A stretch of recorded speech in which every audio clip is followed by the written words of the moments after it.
Right. Let's rescue the waifu. Tugnosos. Oh, right. Resources. I should have thought about that. That's on me. Artemis Tau. Knossos. Where's the map? There are 2 asteroids.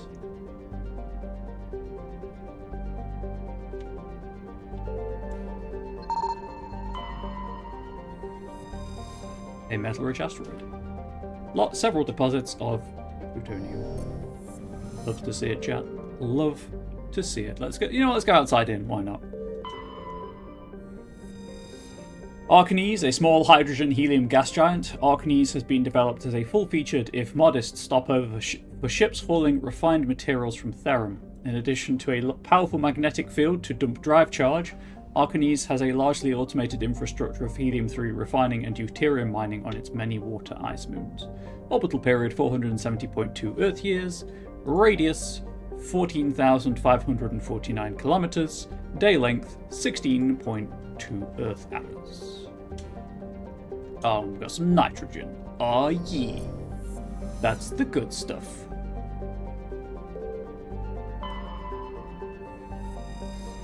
Zakros is a terrestrial world with a nitrogen-methane atmosphere containing trace amounts of hydrocarbons. Its frigid surface is mainly composed of water ice and hydrocarbon slush. Most of the surface is not solid enough to support the full weight of a landed ship. If approach is necessary, use shuttles or keep the ship's mass effect envelope up. Orbital period 33.9 Earth years. Radius 4,572 kilometers. Day length 45.6 Earth hours. Atmospheric pressure 0.40 Earth atmospheres. Surface temperature negative 71 Celsius. Surface gravity 0.4 Gs. This is Therum, where we'll end up last. It's around here somewhere.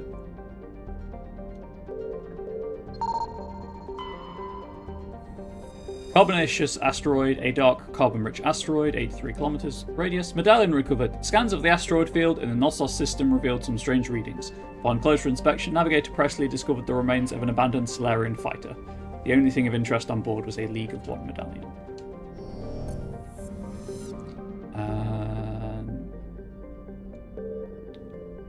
Armony, not Armani. This is not fashion, it's a planet.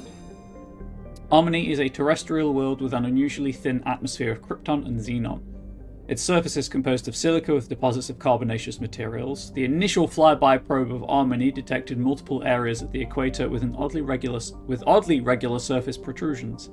Closer investigation revealed these as millions of elaborate crypts a few meters below the surface, left by a long extinct spacefaring species called the Zioth. Many human universities wish to perform archaeological excavations. Council law holds grave sites as sacrosanct, however, and the matter has been tied up in court for a decade. Orbital period 151.3 Earth years, radius 6,077 kilometers, day length 57.8 Earth hours, atmospheric pressure 0.18 Earth atmospheres, surface temperature negative 168 Celsius, surface gravity 0.8 Gs. I also have a message I need to send. I've just thought of. It will not be like more than 30 seconds typing, but I'll mute the microphone.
And we're back. And I looked at 5 stars correct. Nope, Phaistos is a small terrestrial with a trace atmosphere of carbon dioxide and xenon. The surface is scorching hot and mainly composed of sulfur and various silicates. There is little of interest on this desolate world. Orbital period 0.3 Earth years, radius 4,238 kilometers, day length 57.2 Earth hours, atmospheric pressure 0.27 Earth atmospheres, surface temperature 551 Celsius. That is a bit toasty. Surface gravity 0.63 G. Okay, so that's every planet except Therum investigated. Just to exit. So I'm going to do that to get the rewards on here. We'll go through the codex entry. Solarians, League of One. Before they joined the Citadel Council, the Solarians' most potent military tool was a small reconnaissance team known as the League of One. Their primary training was in espionage and assassination. Never more than a dozen strong, the team was adept at infiltrating the Tysis defences and eliminating all necessary obstacles. Only a few top members of government and military were privy to the League's identities. League members wore no distinguishing garments and held no particular rank. The only evidence of their participation in the League was a small medallion presented to each member upon induction. This secrecy was maintained until the formation of the Council. In an effort to dispel rumours and appease their new Asari partners, the Solarian Union released all classified documents pertaining to the League. The League of One was suddenly exposed and in danger of being hunted by enemies of the Solarians. Before any harm could be done, the team mysteriously disappeared. Most assumed this was a convenient lie to help hide their identities, but a few months later the inner cabinet was murdered. Though there was no incriminating evidence, it was clear who was responsible. Realising the threat posed by this rogue outfit, the Special Tasks Group dispatched a team of hunters. When they didn't return, the STG dispatched 10 of its brightest operatives with broad discretionary powers. Only 2 returned. They reported no evidence of the League. No further incidents were reported, and it was assumed that the League was wiped out. Some recently declassified documents, however, have suggested there may have been a 13th member who eluded the Solarian military. And then it's just find more League medallions and stuff. Right, we have done that. Now, to Therum and the waifu.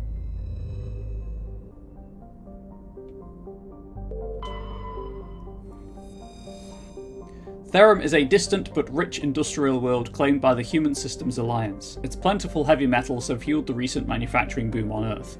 Core samples rich with the fossils of simple silicon-based organisms indicate Therum was more habitable in the past than it is at present. Perhaps this explains the many Prothean ruins dotting the surface, most of which have been looted by mining corporations. Colony founded 2167, population 34,000, capital Nova Yekaterinburg, orbital period 6.4 Earth years, radius 6,724 kilometers, day length 28.3 Earth hours, atmospheric pressure 0.68 Earth atmospheres, surface temperature 59 Celsius, surface gravity 1.12 G. For context, the Earth is 6,378 kilometers radius, so Therum is larger than the planet Earth. Little fun fact right there for us all, and we're gonna land. Oh, right.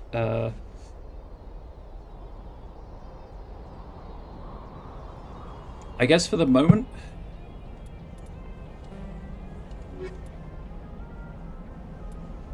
I have Ashley's. I just want to get the achievements while I, can. That's Ashley, Garrus, Tally, and Caden. Oh, no, so only Leoras I don't have. Sweet. I can take anyone I want. I'll take Tally for hacking, and thought she had. I think she's got first aid. If not, that's a problem. Sure, I'll take Rex. I like Rex. Oh, I guess Rex is achievement I don't have either.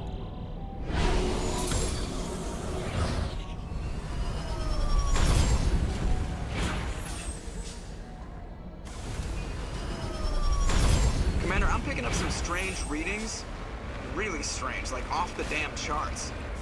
It looks like it's coming from an underground complex a few clicks away from the drop zone. Never thought to go backwards on Theron. I'm going to choose to assume there's nothing over here. We're just going to continue.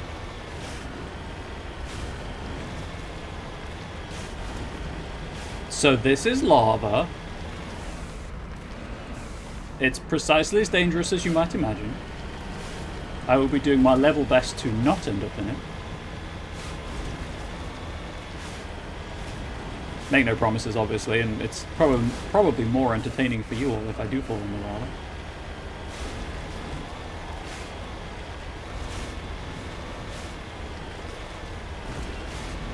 Reminder that there is a weapon change channel point redemption. I'm pretty sure it's to the left. Yeah.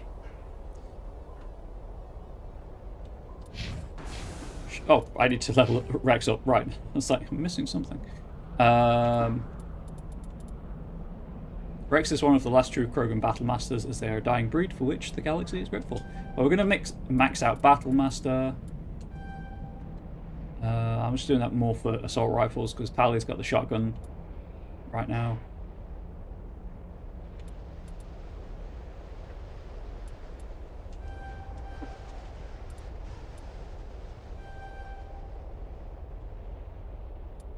It's going to improve Rex's survivability.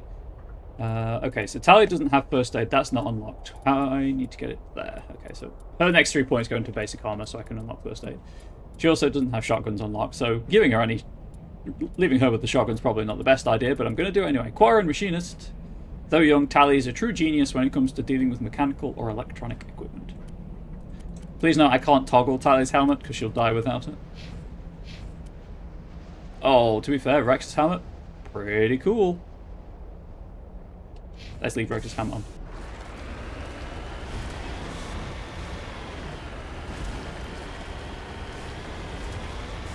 Nope. So the Mako has some weird controls going for it. It moves in relation to the camera,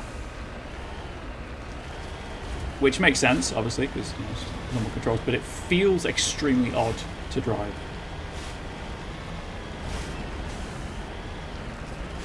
So I could turn it just by holding forward on the thumbstick and turning the camera, but it does a sharper turn if I actually turn the thumbstick from side to side.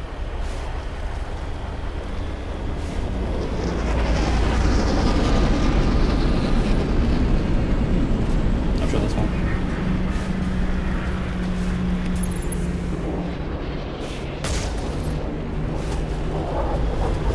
And now we cheese the ever-living daylights out of these because they're annoying.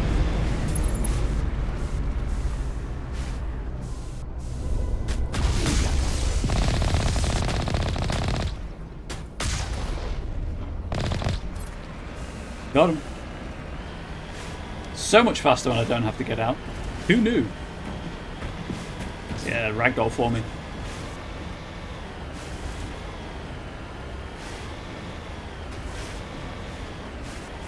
I don't think there are any elements or anything on these planets, but I should probably check. Therum.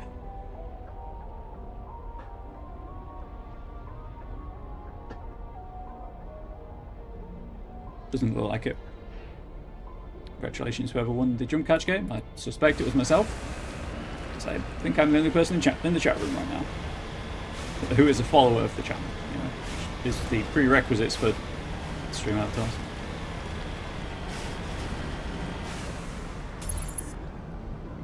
Is that a really quick autosave notification?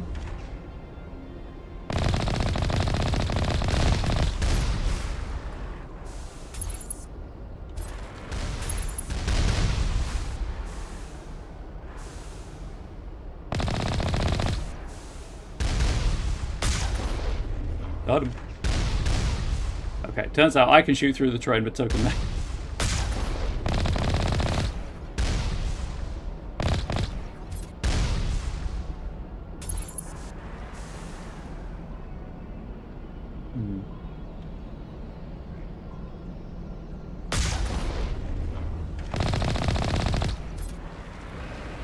Closer before randomly firing at things. Only a fool punches a Nathak in the mouth. We should sneak around and pull its tail.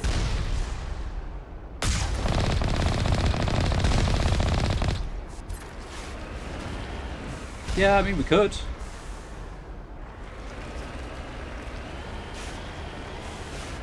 I think it's telling me to go. That's right, saying go this way and come up behind the gate.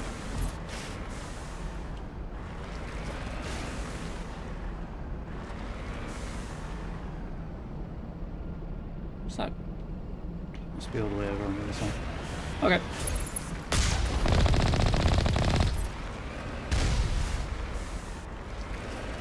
So rather than, you know, drive into the 3 turrets that I've already destroyed, come this way instead.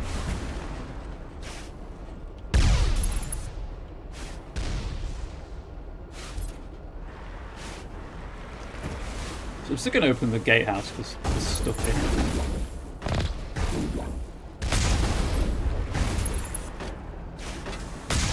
Turns out, they can't stand up to a tank shot. Who would have thunk it, chat? Who would have thunk it?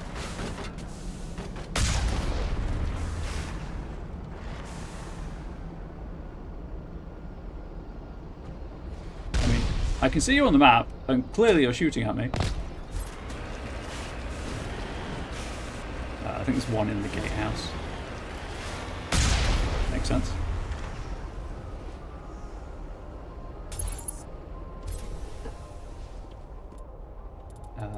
Squad. Full upon charm. Chat, what do I want to put my points into?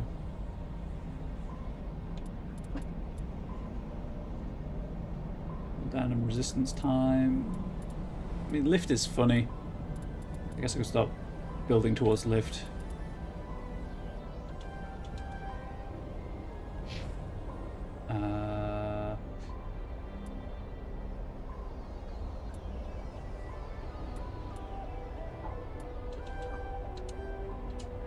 Turn Rex into a gun machine.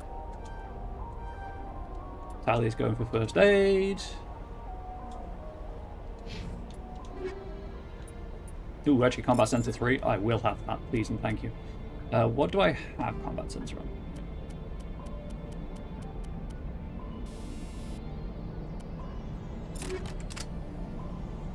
So add an invisible enemies to the minimap, and I think it works even if it's not my currently equipped weapon.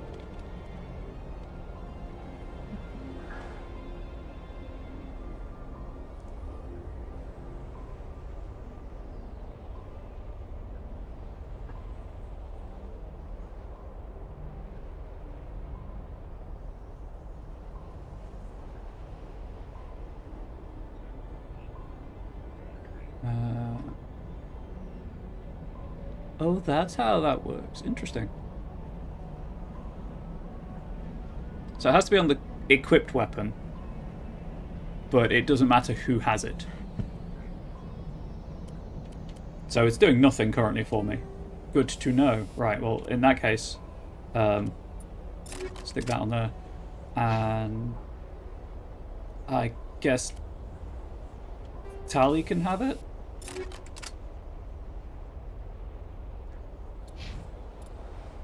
I currently have my sniper rifle. Do I have a better one?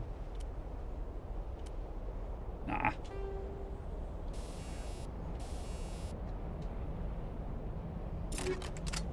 That's fine.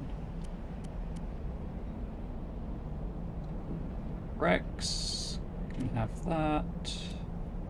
Oh. And we'll give him... Yeah, we'll give him the chem rounds, why not?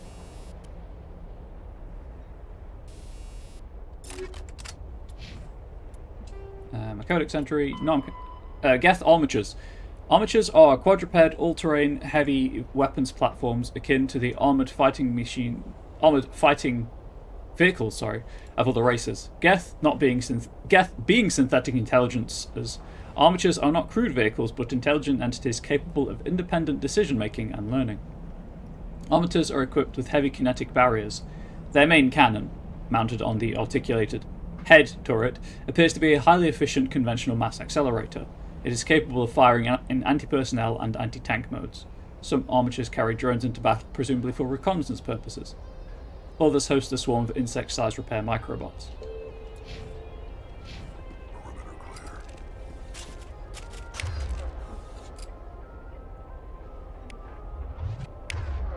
Hey Rex, you should probably have that instead.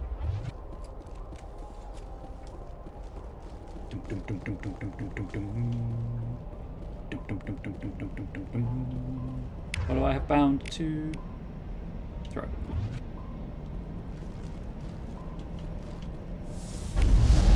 And that's why I like throw.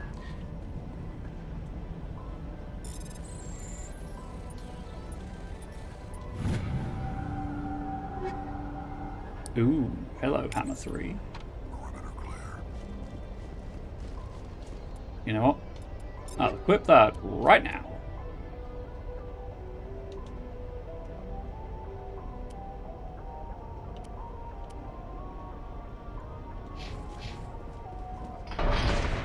So if you don't sneak around, you have to come in here and open the gate. I just opened the gate because I could. I didn't need to.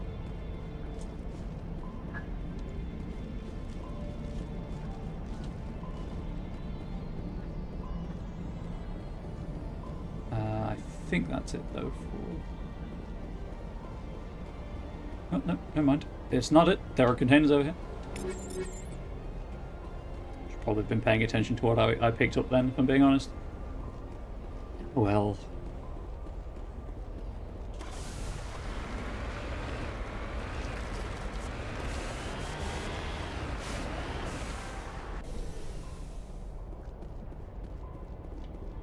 Is the recording struggling so much?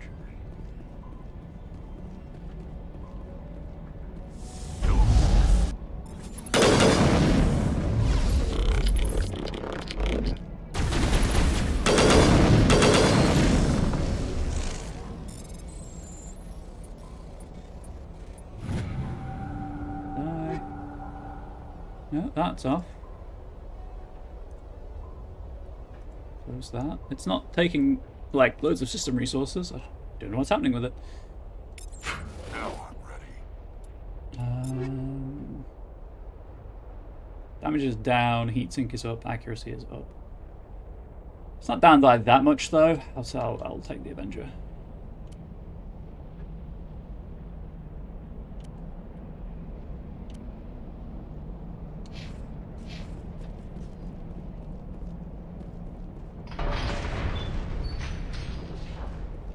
That one you have to manually open. I think it's a loading zone. We're going to pop over there, however, see what's over there first.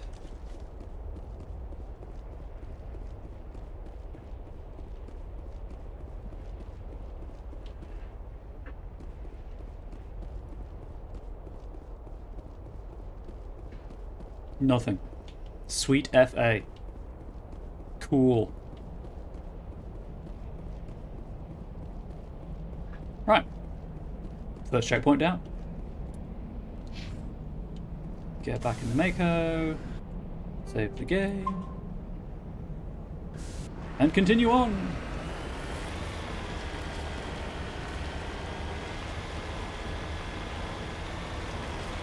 Audio. Armature over there.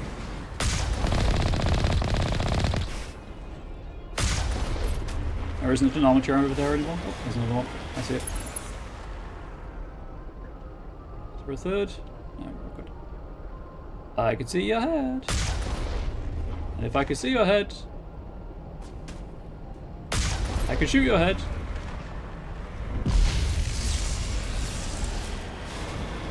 Just gave him a little bit of a long-range boot there, chat.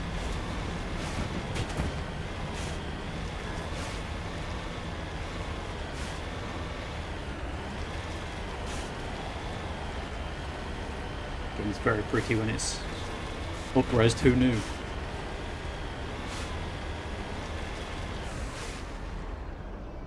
Those red dots on the minimap again, so I assume another checkpoint. Oh look, it's dropship.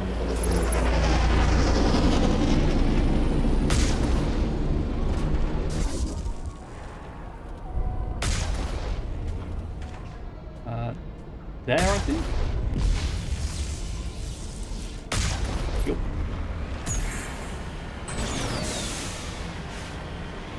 Boost away from the incoming explosive. Seems like a smart idea. I do have them occasionally.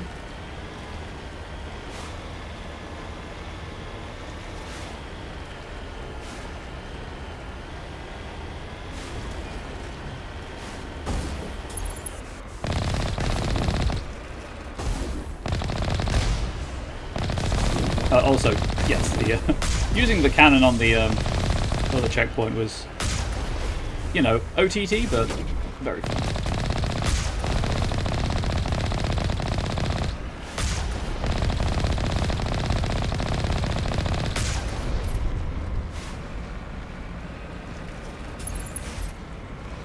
Noticed that unlike Halo, the minimap stays when you've got the zoom in. Please stop making love to the armature. Thank you.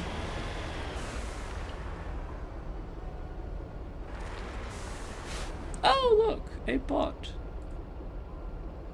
Oh, I still haven't fixed the OBS issue. Gosh dang it.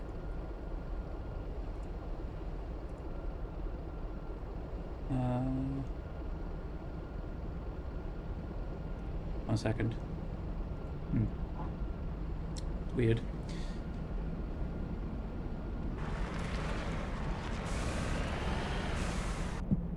You know what? While I'm thinking about it, just check something.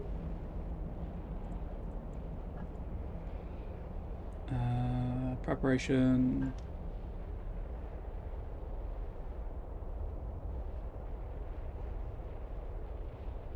Avalon Theorem.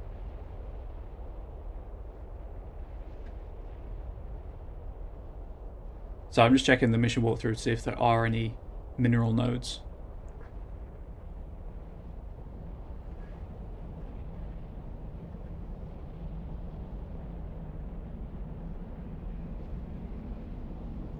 Doesn't look like it.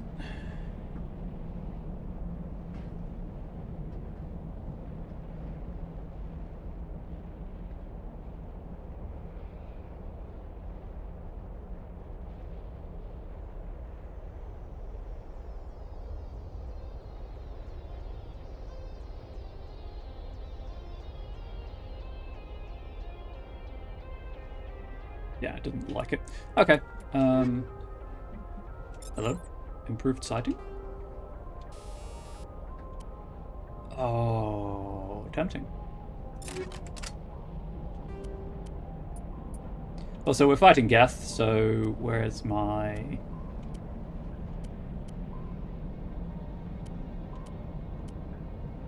Yeah, it's damage versus synthetics.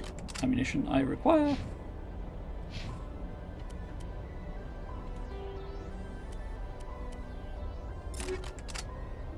And Rex. Oh, I told him to use an assault rifle and... Hang on. Right. What's he got? Chem rounds.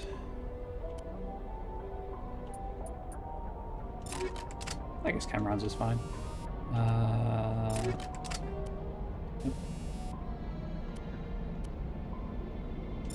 Do that. Let's give him the Avenger, why not?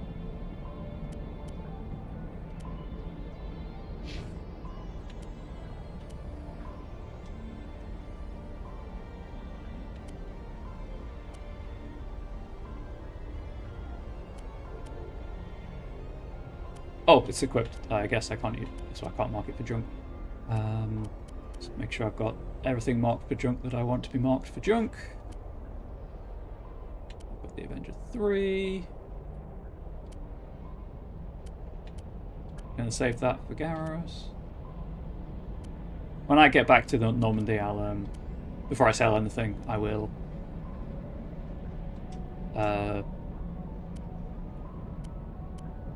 re-equip everyone.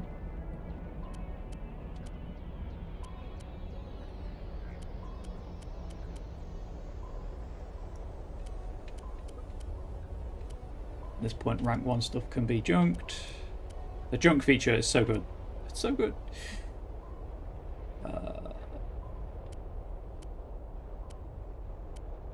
Junk that one. Okay.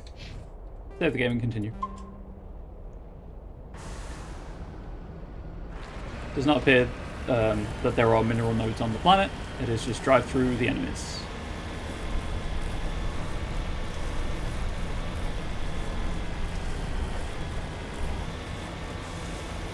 There's the autosave.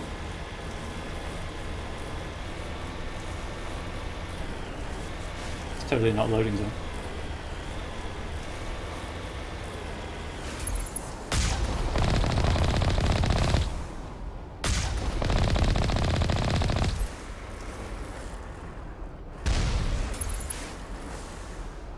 Oh, I got him. Never mind.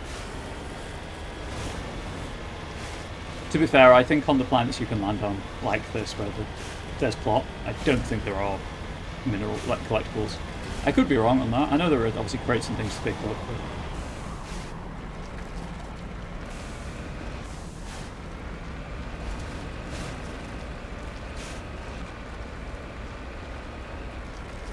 but... Turn around.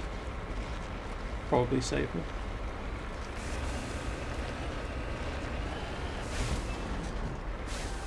Heading to position. Anything over here?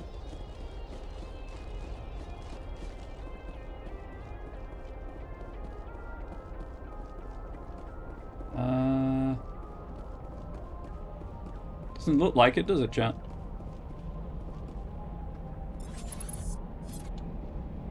This bearing rock. Interesting.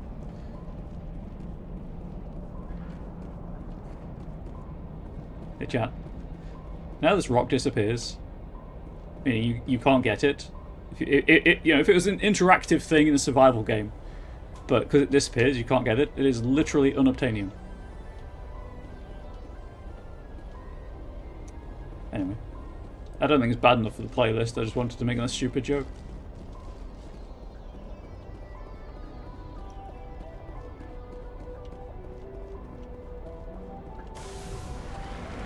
Whee! Heading on out in the Mako.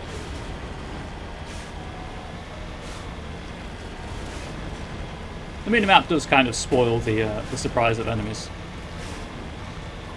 just appearing to shoot at me, but you know it's there, so I'm going to use it. I'm going to glance at it every now and then.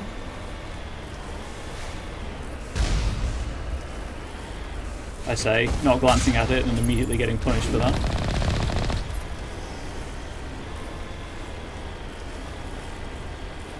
On higher difficulties, that would be a problem. But I'm playing on normal.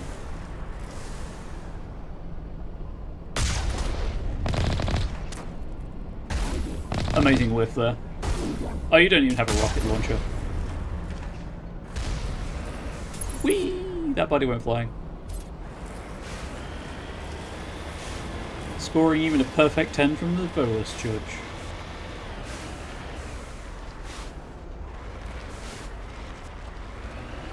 Okay, so here, clearly, I'm supposed to get out. However, I'm not going to try this for too long, but you can actually wedge the Mako through it, and take the Mako to the end of the map. You can see all the dots on the other side.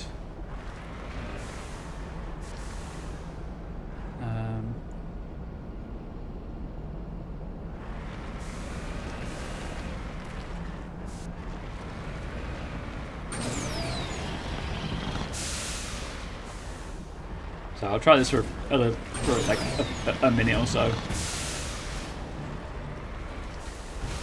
You could do this in Classic as well. It just needs the right setup. Kind of have to tilt it sideways so the wheels are in the crack and the Mako pulls itself through. Clearly not intended, however.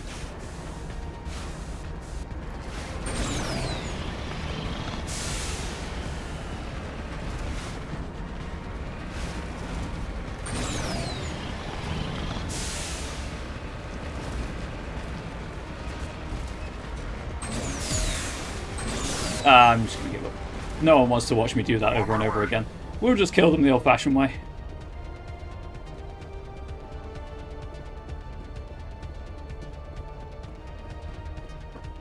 Also, the intended way. It's funny when you do, though, because it trivializes this fight entirely.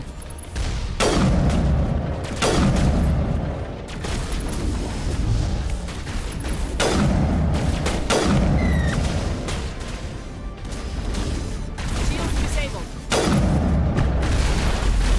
I'm an adept, I don't have shields.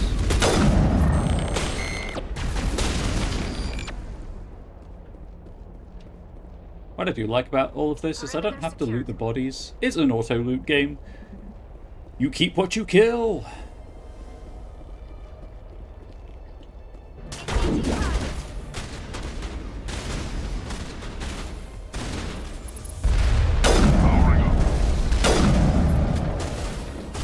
Take out the sniper. Who has the rocket launcher?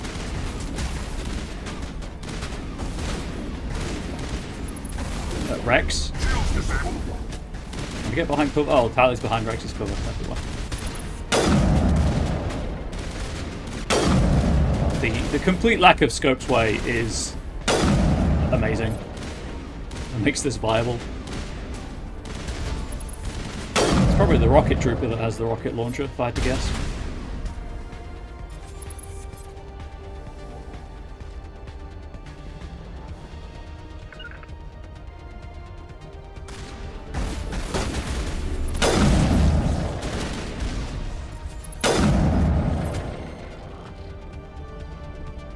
Is it? Huddle up. Yeah, it's down.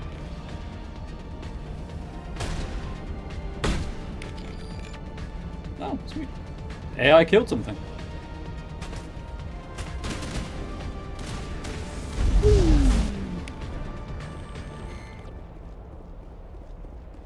Think we're good, Commander. You think we're good, Tally? Oh, I pushed it into the lava. Whoops. I'm sorry, my guy. Call that guy Gollum, because he went swimming in lava.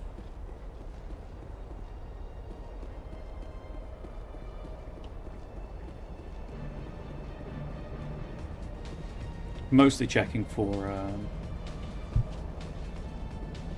crates and things.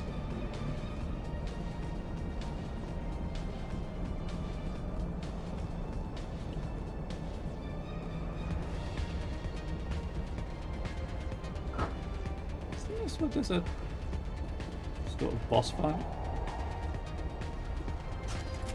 Yeah, it is.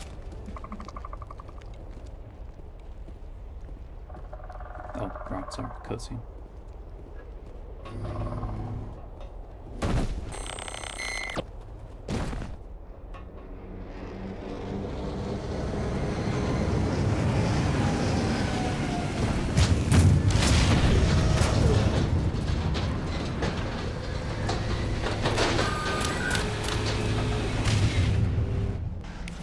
They're a bit trickier on foot.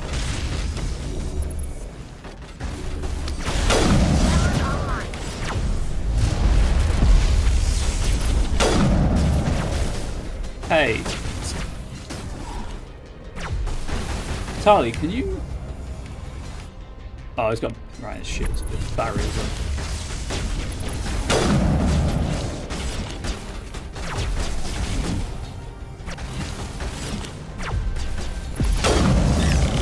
I was trying to hack it for the record.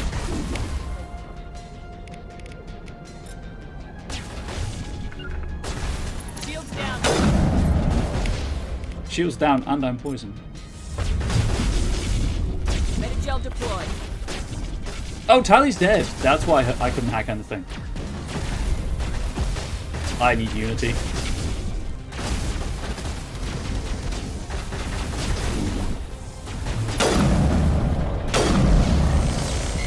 Shepard's dead.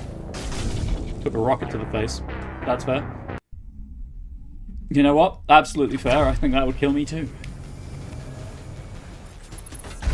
Get behind cover, Tally.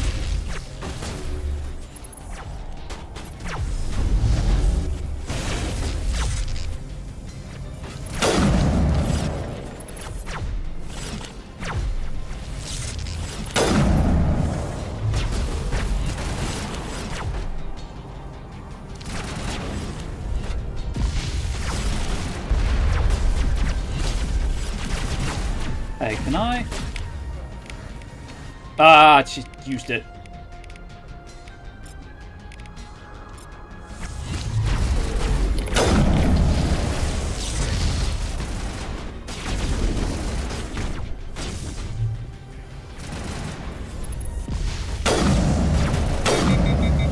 Okay, that's fair. That was greedy. 2 shots. Too many shots. Actually, Tally, shield boost. Give yourself shields.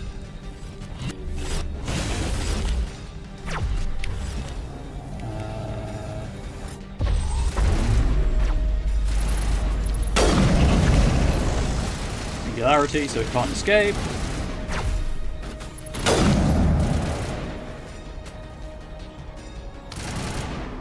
Tally.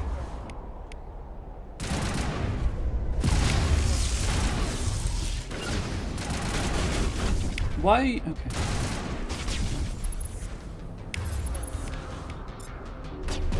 Hack it, please, Tally. Oh, that was a mistake.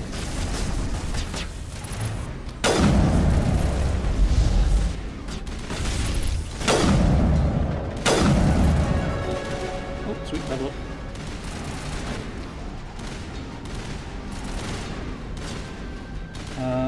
I think it's safe for Rex to push up.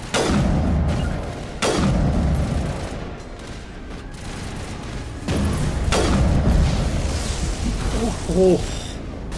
Ah! Oh, I took that to the mouth. Hey, Briggs, how you doing?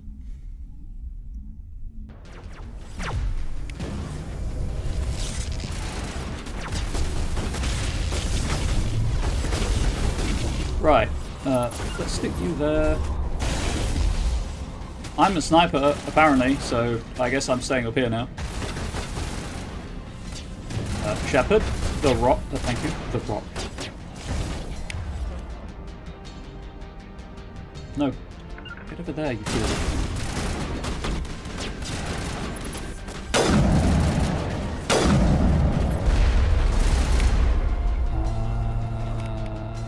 Do I not? Oh, I do have Unity. Whoops! That's not what I want.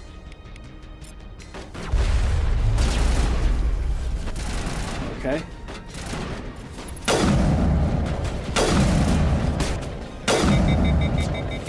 Things are going about the same. Think they just killed the stalker?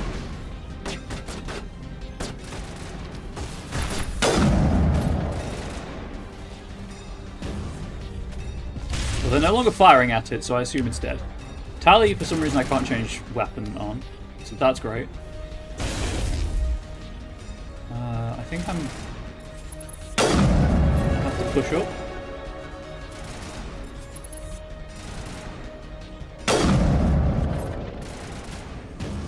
I mean, I could just take pot shots at the Colossus from here. But I need the way to fire to keep its shields, to stop its shields recharging. Run!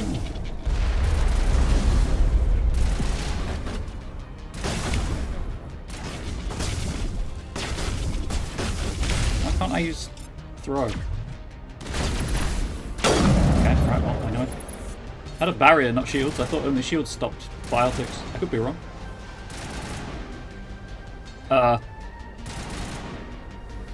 Chat, why is the Colossus not doing anything?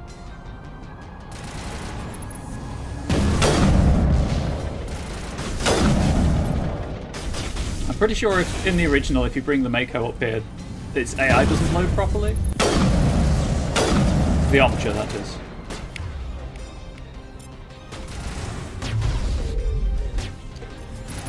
Boy, I showed that container who's boss.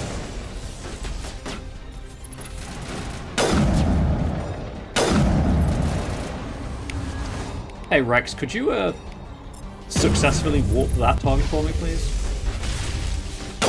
Thank you. Throw! It did nothing. Okay, well that was kind of janky, but it worked, and that's all that matters. I know I need to level up, but it's doing a kind of weird chicken wing dance, so I'm gonna join it. Gonna do some side to sides. Yeah, you get funky with it, Colossus. Anyway, there's an enemy over here. I'm gonna put them out of my misery. Get wrecked. Ah, I despawned. Never mind. I was going to do a victory dance, but I guess that won't happen now. Cooldown reduction is currently equipped. 2 health regeneration a second. Hang on. Yes. Yes. Chat, if I accidentally convert all my junk into Omnigel, I'm going to be very unhappy.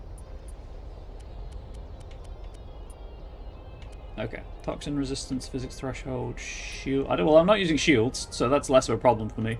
Might just keep the cooldown reduction. Hey, Ari, how you doing? Tally.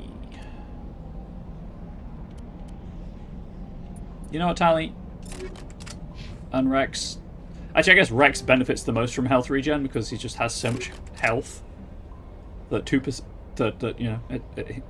Oh, it's not percentage based though, is it? It's just a flat 2. I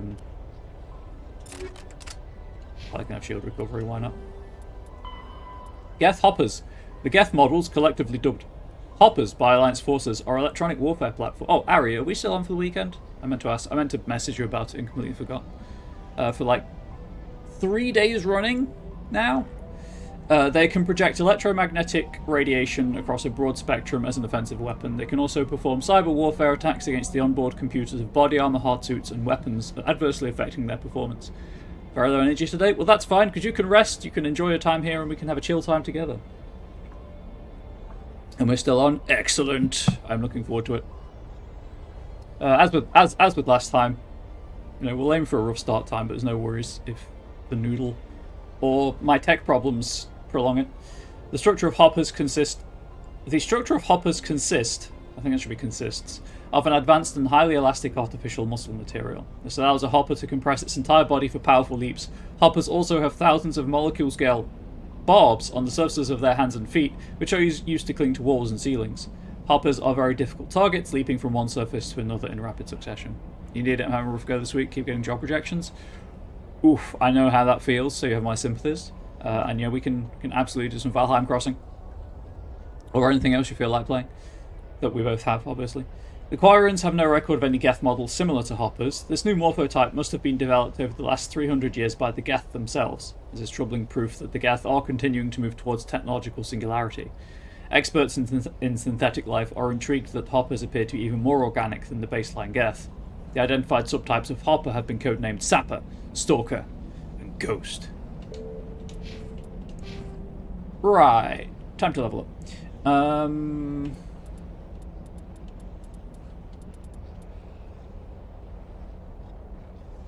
Said Valheim Crossing, and I stand by it.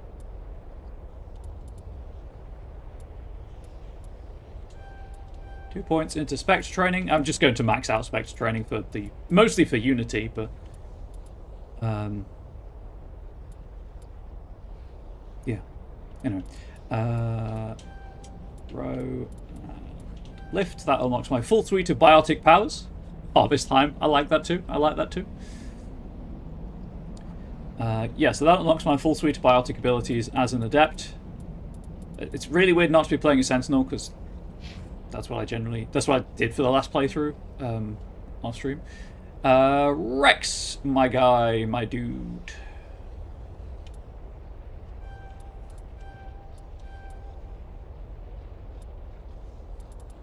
What's this working towards? Advanced immunity, shield boost, carnage, and overkill. Oh, well, I mean, it's right there. I may as well do that. And then Tali.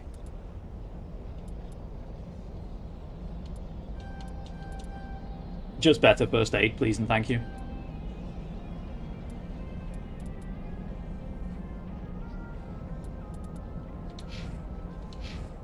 Is Rex a robot? No, Rex's helmet's on. There's Rex. I thought it looked cool. But his gun was clipping through it in the cutscenes. So I was thinking about... I was having second thoughts.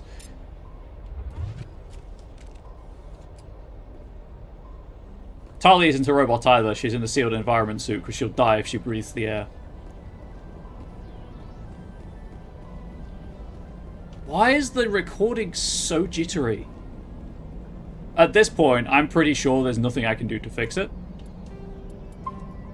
I'm assuming it's fine on stream. It's just the OBS preview and therefore the recording being weird. Don't know anything about the game. Don't change view. Oh, I'm not. No worries. I wanted to have the shotgun, and I don't like the helmets that much. This is Shepard's helmet. It's fine on stream. That's kind of the important thing right now, and obviously the YouTube audience. I'm sorry. I've tried everything I can think to stop the weird frame rate issue.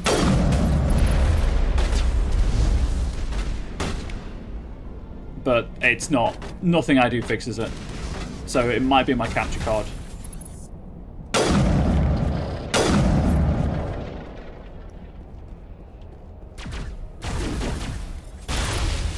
Didn't realise that was a mine the minute before I walked into it, so there's that.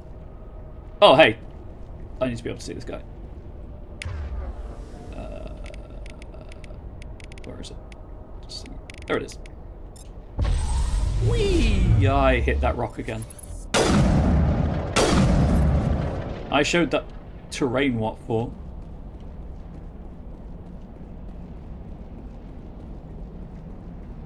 So, because I'm coming in here first, we will not get unique dialogue.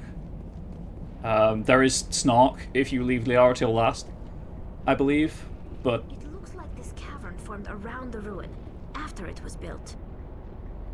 I kind of want to rescue my waifu, so I'm rescuing my waifu.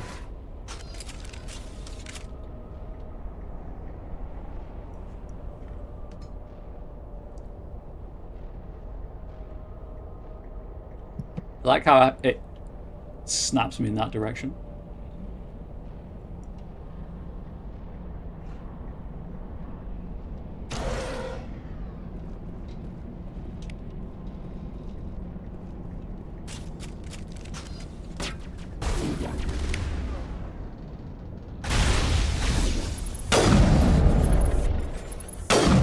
Hey, Tali.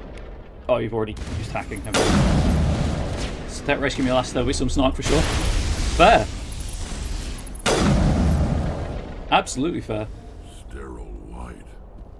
Protheans sure build things homey. Yeah, they do.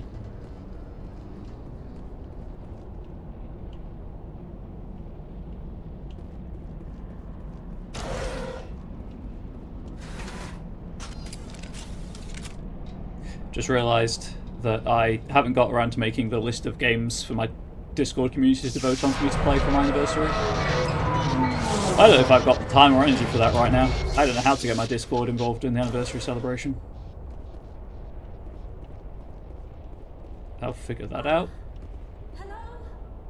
Could somebody help me? Please? Later. Here's the waifu. Can you hear me out there? I'm trapped. I need help.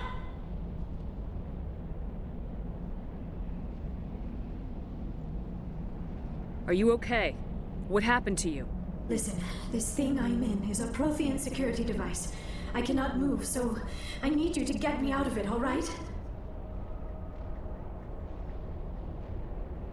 Your mother is working with Saren. Whose side are you on? What? I am not on anybody's side.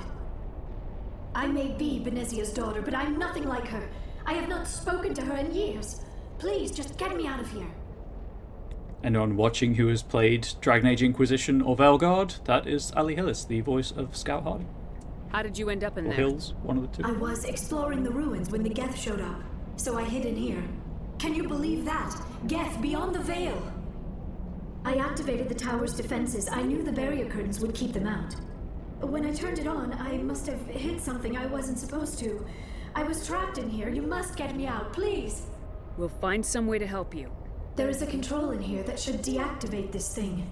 You'll have to find some way past the barrier curtain. That's the tricky part. The defenses cannot be shut off from the outside. I don't know how you'll get in here.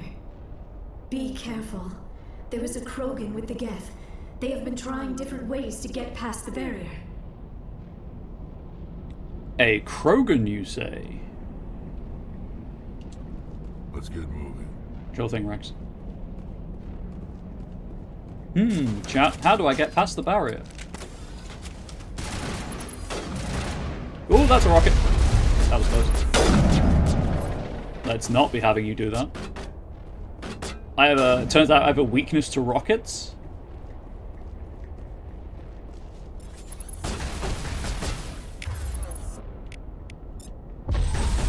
Lift! And I missed the shot immediately.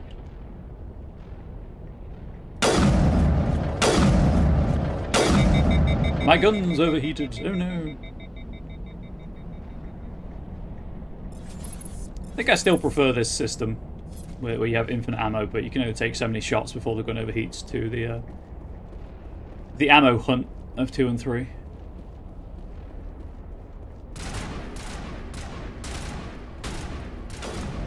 Can my armor be made greener? No, so the armor in this game is uncustomizable. In 2 and 3, yes, I can customize my armor, including its color. But in this one, it's entirely just the armor is the armor. The armor is what it looks like, unfortunately. It's annoying because I hate it. I really don't like the armor in this game, but there we are. I don't like the fact that it just looks sprayed on. I know there's fancy future tech and it's, you know, skin tight armor plating, but it just looks silly.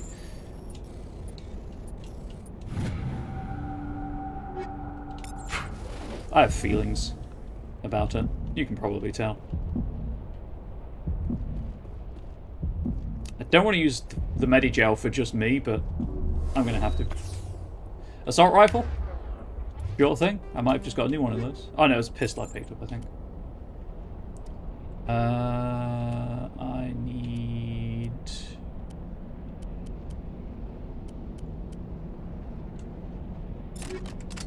Oh, you know what? I could just do this. I'll just take the armor piercing rounds off of the sniper rifle, slap them on the assault rifle. Heat absorption.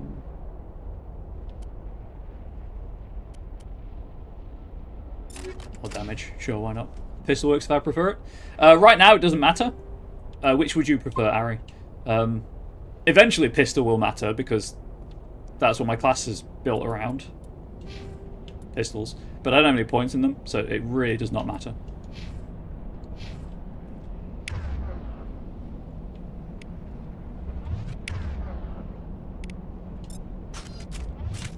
I'll use this assault rifle until you say otherwise. Assault rifle? Sure thing. Makes me a bit more of a mid-range combatant, which is probably more interesting to see. I don't know.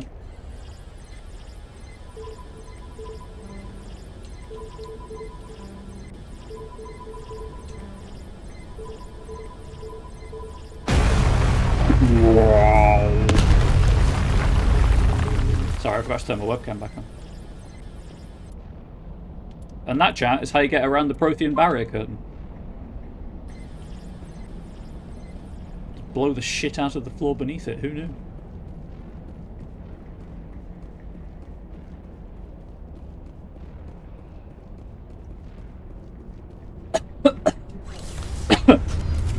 Sorry.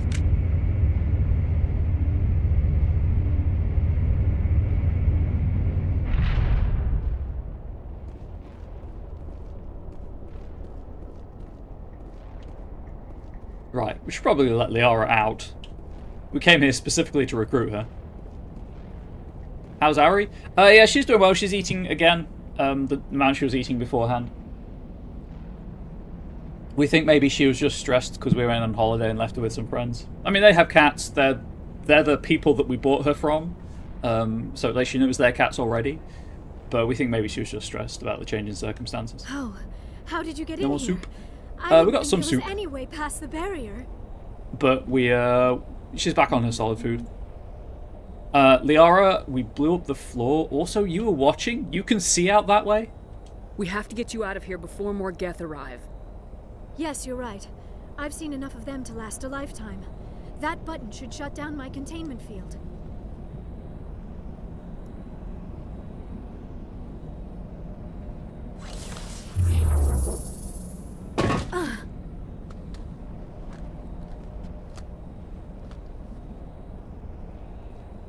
Any idea how we get out of this place? There is an elevator back in the center of the tower. At least I think it's an elevator. It should take us out of here. Come on! I still cannot believe all this. Why would the Geth come after me? Do you think Benezia's involved? Seren's looking for the conduit. You're a Prothean expert. He probably wants you to help him find it. The conduit, but I don't know. Love the platinum hair color. Thank you. It's Professor Donkey. What the hell was that? These ruins are not stable. That mining laser must have triggered a seismic event. We have to hurry. The whole place is caving in. I think the cutscene's over now. Joker, get the Normandy airborne and lock in on my signal. On the double, mister. Aye, aye, Commander. Secure and away. ETA 8 minutes. He needs to move faster. If I die in here, I'll kill him. That's fair, Rex. So should we get my head to the IRL? Oh, same. Big same. I mean, mine's slowly turning that color anyway. You know, I've just reached that age where grey hairs are appearing. I don't mind. Right, this fight's horrible. Should have saved.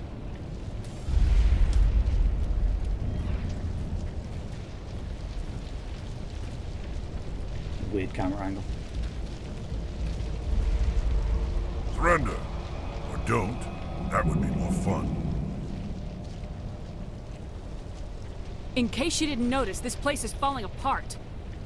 Exhilarating, isn't it? Thanks for getting rid of those energy fields for us. Hand the doctor over. I don't think I will. Whatever it is you want, you are not getting it from me. She'll stay with us, thanks. Not an option.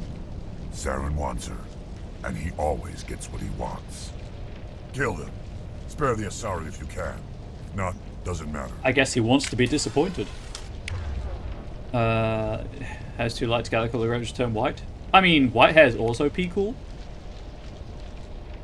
Just gonna point that one out. Hey, can I target the rocket trooper, please? Do that. That. And then I'm gonna make this fight easier on us by taking him out of the fight. Momentarily. Oh, wait, that was the hacked one. Okay. Do you feel Rex is someone who would come back from the dead and commit murder? Absolutely unstable ass. And we love him for that.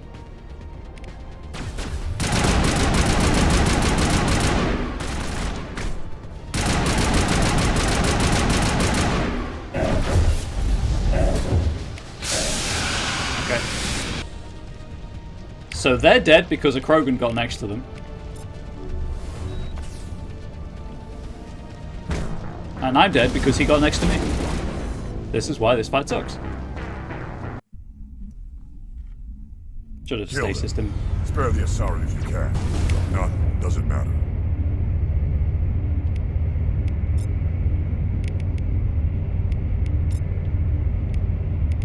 I need a longer duration on stasis for this to work, ideally. Snipe wants to be disappointed, rather his orders are in line with his preferred solution. True, true.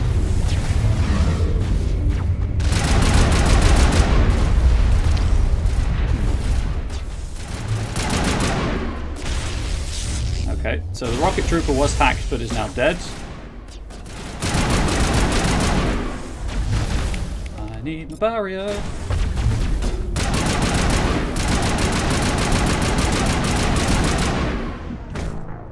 Fucking Krogan.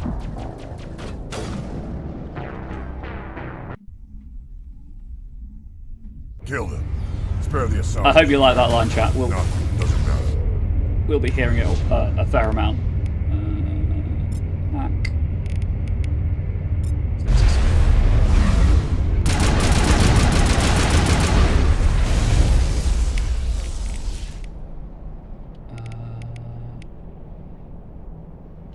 Oh, right, I can do this as well. Oh, he's heavy. I don't think it's going to do much.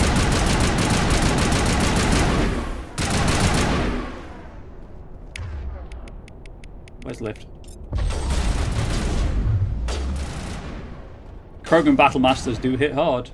That's why they're a lot of fun to play as. Mass Effect 3's multiplayer. Oh, I pressed the wrong button. I keep clicking the stick to sprint like it is in every other game. It is not sprint in this game, it is crouch. Kill him. Spare the Asari if you can. If not, doesn't matter. If it's better for you to use a different weapon, please change from assault rifle. Nah, the weapon's not the problem, Ari, don't worry about it. The weapon's just me. The problem's me, sorry.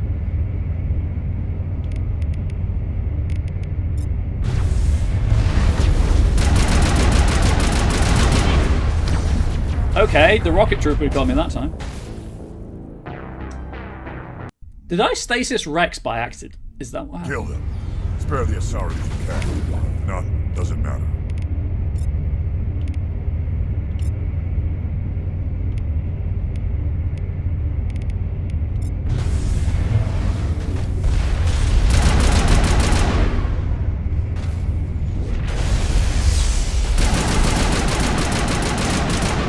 Both of those. I know one of them was on my side, but it's fine. Here they are.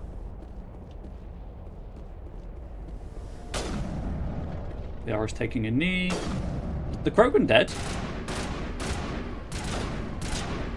I think the Battle Master's dead. I don't know how that happened, but we take that.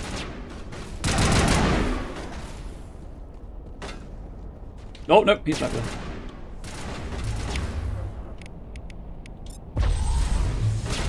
He tried to warp me, which is just rude.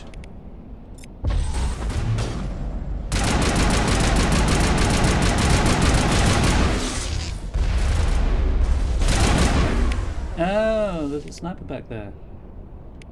That's a problem.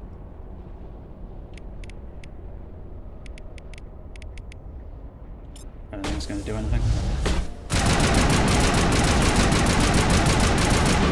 Sprint! I did like how it was taking pot shots across the arena with a shotgun.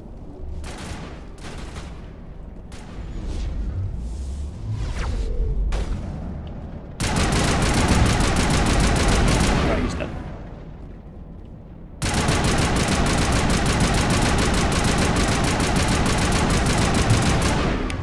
Uh-oh. I'm dead. There's nothing I can do here. He's too close. Yeah, he was too close. Oh, that's not pleasant. I should have thrown a grenade. I keep forgetting I have them, if I'm being honest. Spare the Asari if you can. If not, doesn't matter.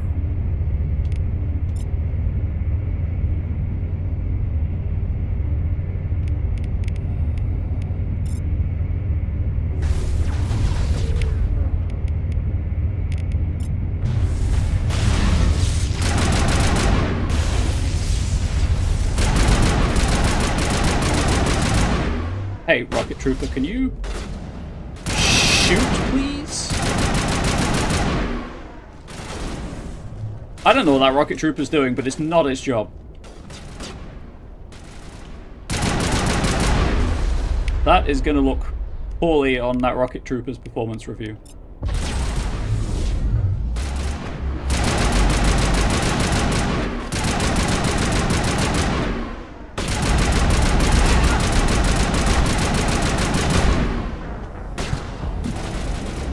I didn't realize he was so close. I got too focused on the aim down sights and didn't pay enough attention to the mini-map.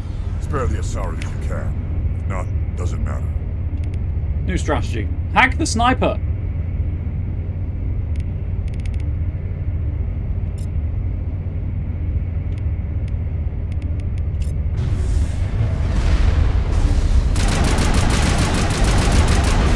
Rocket troopers down.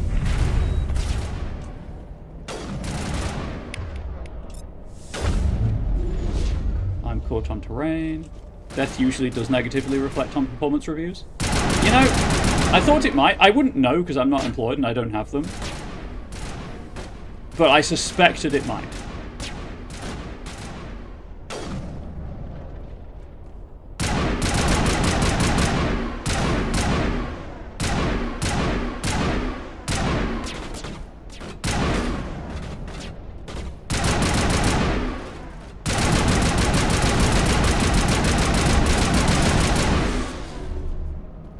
You know what? I'm an idiot. He's not a synthetic. He's an organic.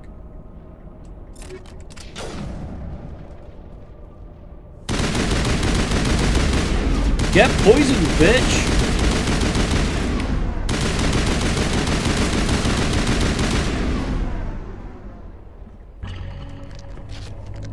Way easier if you use the right equipment for the job. Who knew?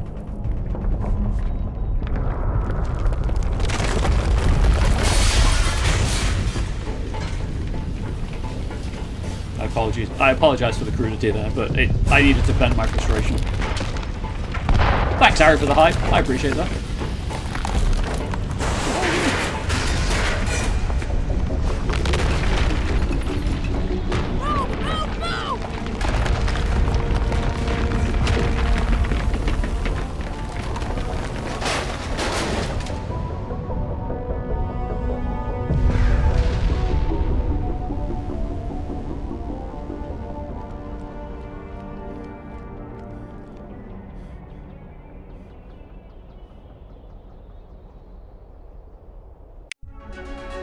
Oh, Too close, Commander. 10 more seconds we would have been swimming in molten sulfur.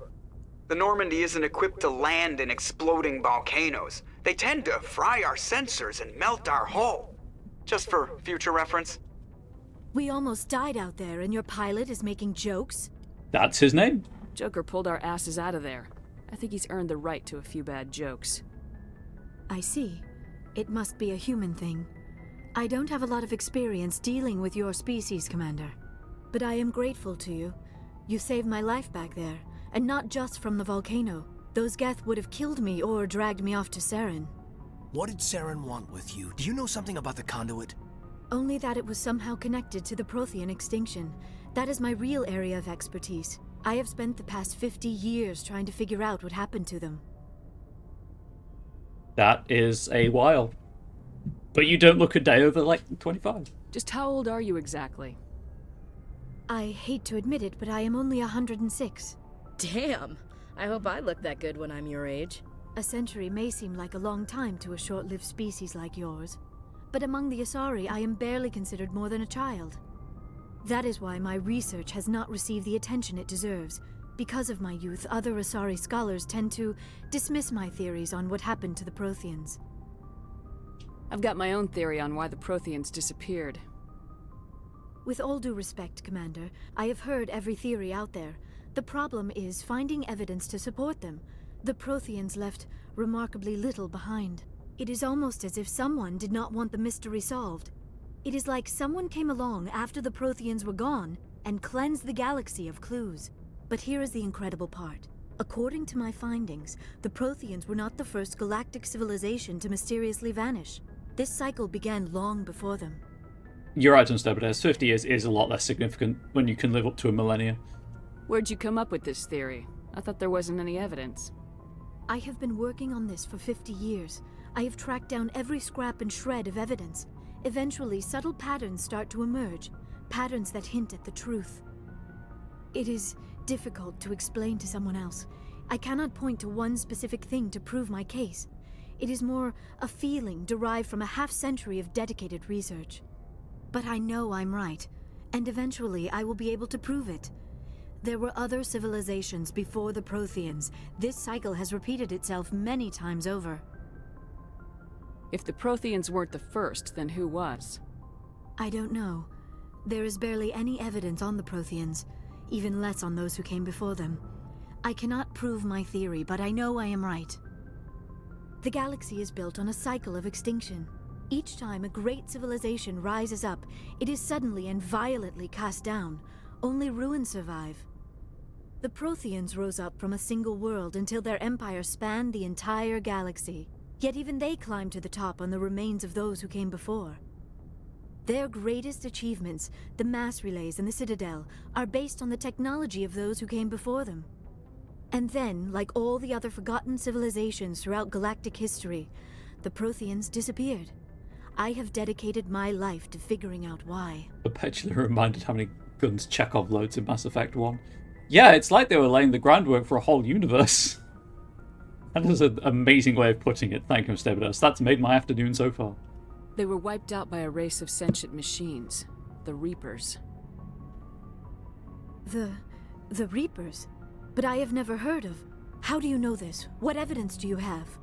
My brain. There was a damaged Prothean beacon on Eden Prime. It burned a vision into my brain. I'm still trying to sort out what it all means. Visions. Yes, that makes sense. The beacons were designed to transmit information directly into the mind of the user. Finding one that still works is extremely rare. No wonder the Geth attacked Eden Prime. The chance to acquire a working beacon, even a badly damaged one, is worth almost any risk. But the beacons were only programmed to interact with Prothean physiology. Whatever information you received would have been confused, unclear. I am amazed you were able to make sense of it at all. A lesser mind would have been utterly destroyed by the process. You must be remarkably strong-willed, Commander. This isn't helping us find Saren, or the conduit. Of course, you're right. I am sorry, my scientific curiosity got the better of me. Unfortunately, I do not have any information that could help you find the conduit, or Saren. So what good are you? I don't know why Saren wanted you out of the picture, but I think we'll be a lot better off if we bring you along. Thank you, Commander. Saren might come after me again. I cannot think of anywhere safer than here on your ship. And my knowledge of the Protheans might be useful later on. And her biotics will come in handy when the fighting starts.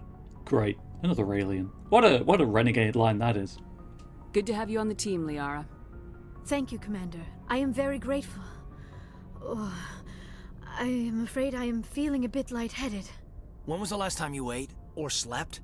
Dr. Chakwa should take a look at you. It is probably just mental exhaustion, coupled with the shock of discovering the Protheans' true fate. I need some time to process all this. Still, it could not hurt to be examined by a medical professional. It will give me the chance to think things over. Are we finished here, Commander? We can talk again after you've seen the doctor. The rest of you, dismissed. Mission reports are filed, Commander. You want me to patch you through to the Council? And Rex is like, you're not my boss. Patch him through, Joker. Setting up the link now, Commander. We've received your report, Commander. I understand Dr. Tassoni is on the Normandy. I assume you're taking the necessary security precautions. Liara's on our side. The Geth were trying to kill her. Benezia would never allow Saren to kill her daughter. Maybe she doesn't know. Or maybe we don't know her. We never expected she could become a traitor. At least the mission was a success. Apart from the utter destruction of a major Prothean ruin. Was that really necessary, Shepard? All I did was use a mining laser that was already there. The Geth were crawling all over those ruins. We were lucky to make it out alive. Of course, Commander. The mission must always take priority. Good luck, Commander. Remember, we are all counting on you. It's not like you can't excavate it. A-hole. Prothean, Cypher. The Prothean beacon downloaded its knowledge into Lieutenant Commander Shepard on Eden Prime, causing confusing dreams and visions. While the imagery is becoming clearer with time, the meaning of the beacon communication remains elusive. It has been suggested that Prothean data recording is highly dependent on a certain point of view, what Carl Jung described as the collective unconscious. The cipher needed to comprehend the images implanted in Shepard's mind is the cultural knowledge of a Prothean. The archetypes, biological instincts, and common experiences universal to the race. Since the Protheans have been dead for millennia, it may be impossible to acquire this cipher. Hell yeah. Level up, level up. 2 points into Advanced Unity. I can't get any more charm right now.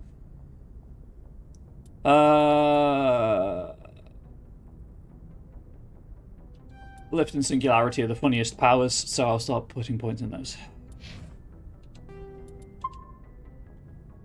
Also, they're the lock this enemy down power that isn't stasis. I'm pretty sure stasis prevents them taking damage.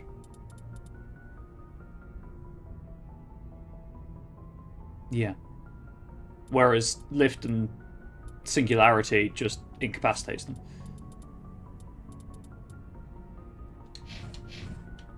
Thank you for your salute. Right. Do you reckon Chakwas has had enough time with Liara?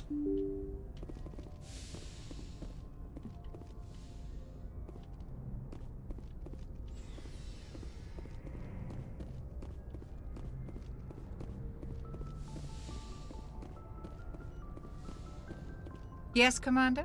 Is there something you need? I should go. Goodbye, Commander. Unfortunately not. Chakwas, you remains stubbornly unfleshed out. And disappointingly as well. Commander, are you coming to check up on me? You look much better. How are you feeling? Dr. Chakwas assures me I am going to be fine. I was impressed with her knowledge of Asari physiology. You're in good hands. Dr. Chakwas knows what she's doing. I never properly thanked you for saving me from the Geth, Commander. If you hadn't shown up, I'm just glad we got there in time. So am I. I know you took a chance bringing me aboard. I'm glad I'm ship. alive. I have seen the way your crew looks at me. They do not trust me. But I am not like Benezia. I will do whatever I can to help you stop Saren. I promise. Don't worry, Liara. I trust you. I know you won't let me down. It means a lot to hear you say that, Commander. Thank you. Tell me about yourself, Liara. Me? I am afraid I am not very interesting, Commander. I spend most of my time on remote digs, unearthing mundane items buried in long-forgotten Prothean ruins. Sounds dangerous. And lonely. Sometimes I would run afoul of indigenous life forms or stumble across a small band of mercenaries or privateers, but I was always careful. Until the Geth followed me to Artemis Tau, I never found myself in any situation my biotics could not handle. As for the solitude, well, that is one aspect that most appealed to me. Sometimes I just need to get away from other people. What a mood. You don't like other people? I suppose it comes from being a matriarch's daughter. People expected me to follow in Benezia's footsteps. They wanted me to become a leader of our people. Matriarchs guide their followers into the future. They seek the truth of what is yet to come. Maybe that's why I became so interested in the secrets of the past. It sounds so foolish when I say it out loud. It sounds like I became an archaeologist simply to spite Benezia. Yeah, Ari, she's just saying the quiet part out loud. Don't mind her. Also, they really missed a chance in these games to have Liara say it belongs in the Space Museum. Just saying, they could have written that in. It would have been fine. All children rebel against their parents. It's a natural part of growing up. Aha, you share the wisdom of the matriarch, Shepard. That is exactly what Benezia said when I told her of my decision. But there was more to it than that. I felt drawn to the past. The Protheans were these wondrous, mysterious figures. I wanted to know everything about them. That is why I find you so fascinating. You were marked by the beacon on Eden Prime. You were touched by working Prothean technology. Sounds like you want to dissect me in a lab somewhere. What? No! I did not mean to insinuate. I never meant to offend you, Shepard. I only meant that you would be an interesting specimen for an in-depth study. Just keep no, digging. that's even worse. Just keep digging. Calm down, Liara. I was only joking. Joking? Oh, by the goddess, how could I be so dense? You must think I am a complete and utter fool. Now you know why I prefer to spend my time in the field with data disks and computers. I always seem to say something embarrassing around other people. Please, just pretend this conversation never happened. Liara, it's recorded on the internet for posterity. Also, it's recorded twice on the internet, because I already played this on stream, but the non-legendary version. Do you know why Benezia joined up with Saren? I don't understand it. She was always outspoken about the need for the Asari to become more involved in shaping galactic events. Maybe she thought allying herself with Saren would somehow be for the greater good in the long run. At least I hope so. This hurts you, doesn't it? None of this makes any sense to me. I have not spoken to Benezia in many years, but I know her, and this was not like her. Something changed. Professional timeline in light of later events with Liara, it's Benezia enlisted by Saren? That's a really good question. Let's see if we can find the answer with a quick internet search.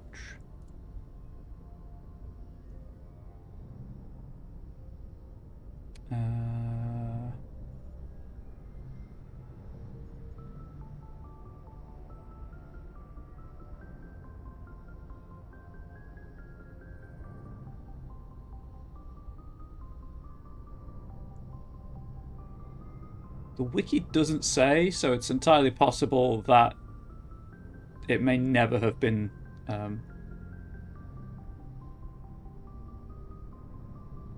mentioned.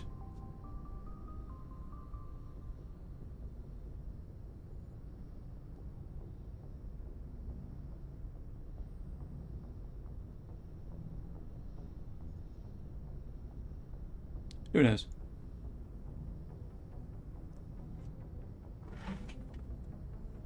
I'd like to know more about the Asari. We were the first species to discover the Citadel. We were instrumental in forming the Council, and we always strive to be the voice of peaceful cooperation in galactic disputes. My people believe we are all part of a single galactic community. Each species contributes something to the greater whole. Although we seek to understand other species, it seems few of them seek to understand us. The galaxy is filled with rumors and misinformation about my people. Like what? Most of the inaccuracies are centered around our mating rituals. My species is monogendered. Male and female have no real meaning for us. We still require a partner to reproduce. This second parent, however, may be of any species and any gender. Ah, yes, the Republican answer. That's disgusting. I don't understand. Your species can mate with anyone? Mating is not quite the proper term, not as you understand it. Physical contact may or may not be involved, but it is not an essential element of the union. The true connection is mental. Our physiology allows us to meld with other beings. We can touch the very depths of their minds. We explore the genetic memory of their species. We share the most basic elements of their individual and racial identities. We then pass these traits on to our daughters. It is how we learn to grow as a species and how we develop a greater understanding of other races. My species is monogendered. Male and female have little, aren't used. But everything is femme-coded in terms of language. What happens to your partner after the union? Every relationship is different. Some unions are a single encounter with both parents parting ways afterwards. Others can be more long-term.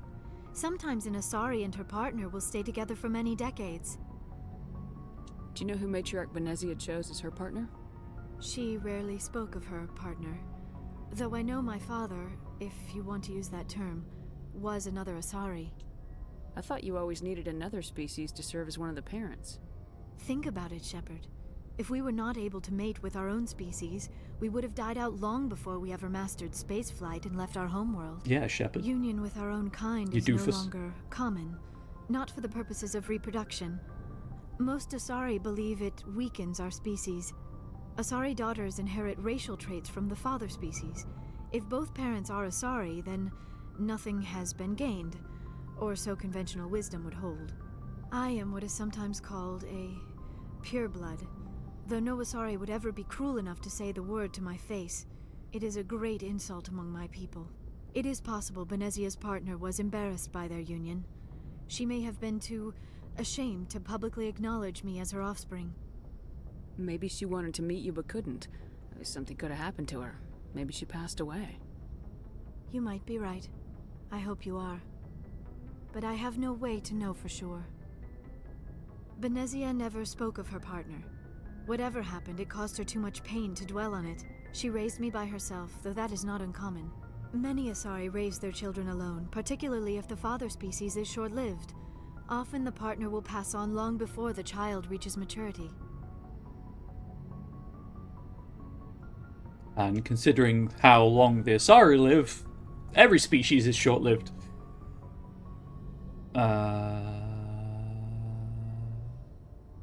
I'm pretty sure I asked that. You Asari live for 1,000 years. What happens when your partner dies? Few sapient species live as long as my kind. We have learned to take a philosophical approach to our unions. We do not focus on the inevitable loss of our partners. Instead, we enjoy the time we spend with them. And even after they're gone, a part of them lives on in us. The union is a connection that transcends both time and space. And there we go. I should go. Goodbye, Shepard.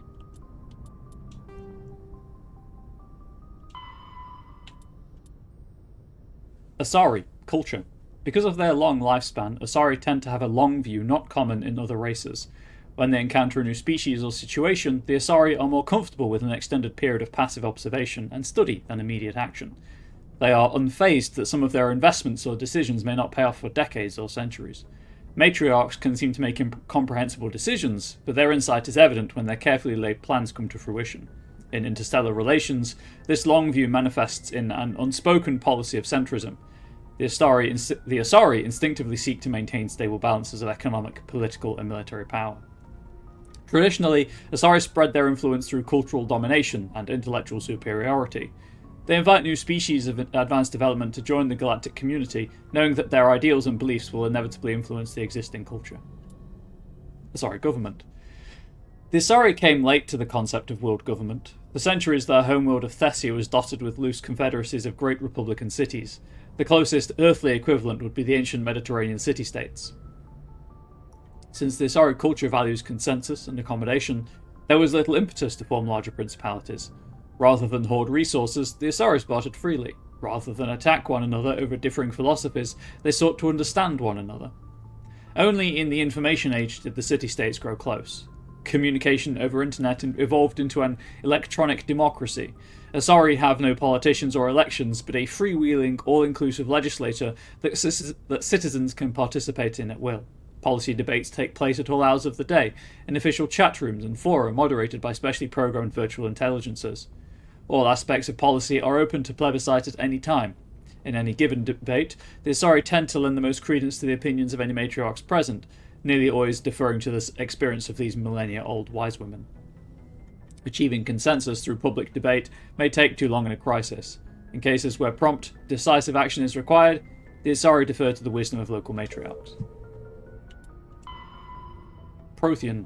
Beacon. The Beacon was a Prothean artifact unearthed on the Alliance colony of Eden Prime. Yeah, Ari, their government's just a Reddit thread. That's a very TLDR version. I'm down for that. Its resemblance to the Prothean databanks recovered on Mars provoked immediate interest from the Alliance and the Citadel Council. Sorry. It proved to be a solid-state data storage device, part of a galaxy-spanning comm network similar to the modern extranet. Intact Prothean paleotechnology is rare. The Beacon seemed to promise another quantum leap of technology, akin to the discovery of the Mass Effect drive and relays. Unfortunately, the Beacon also drew the attention of the rogue Spectre Saren Arterius and his synthetic allies, the Geth. The Dawn raid by his flagship Sovereign resulted in hundreds of civilian casualties. The Beacon was badly damaged. The motives behind the attack are still being investigated.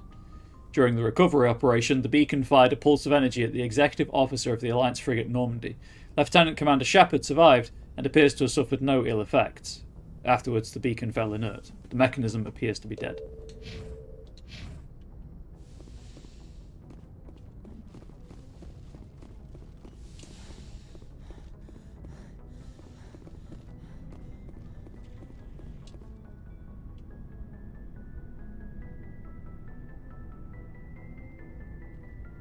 Commander, do you have a minute?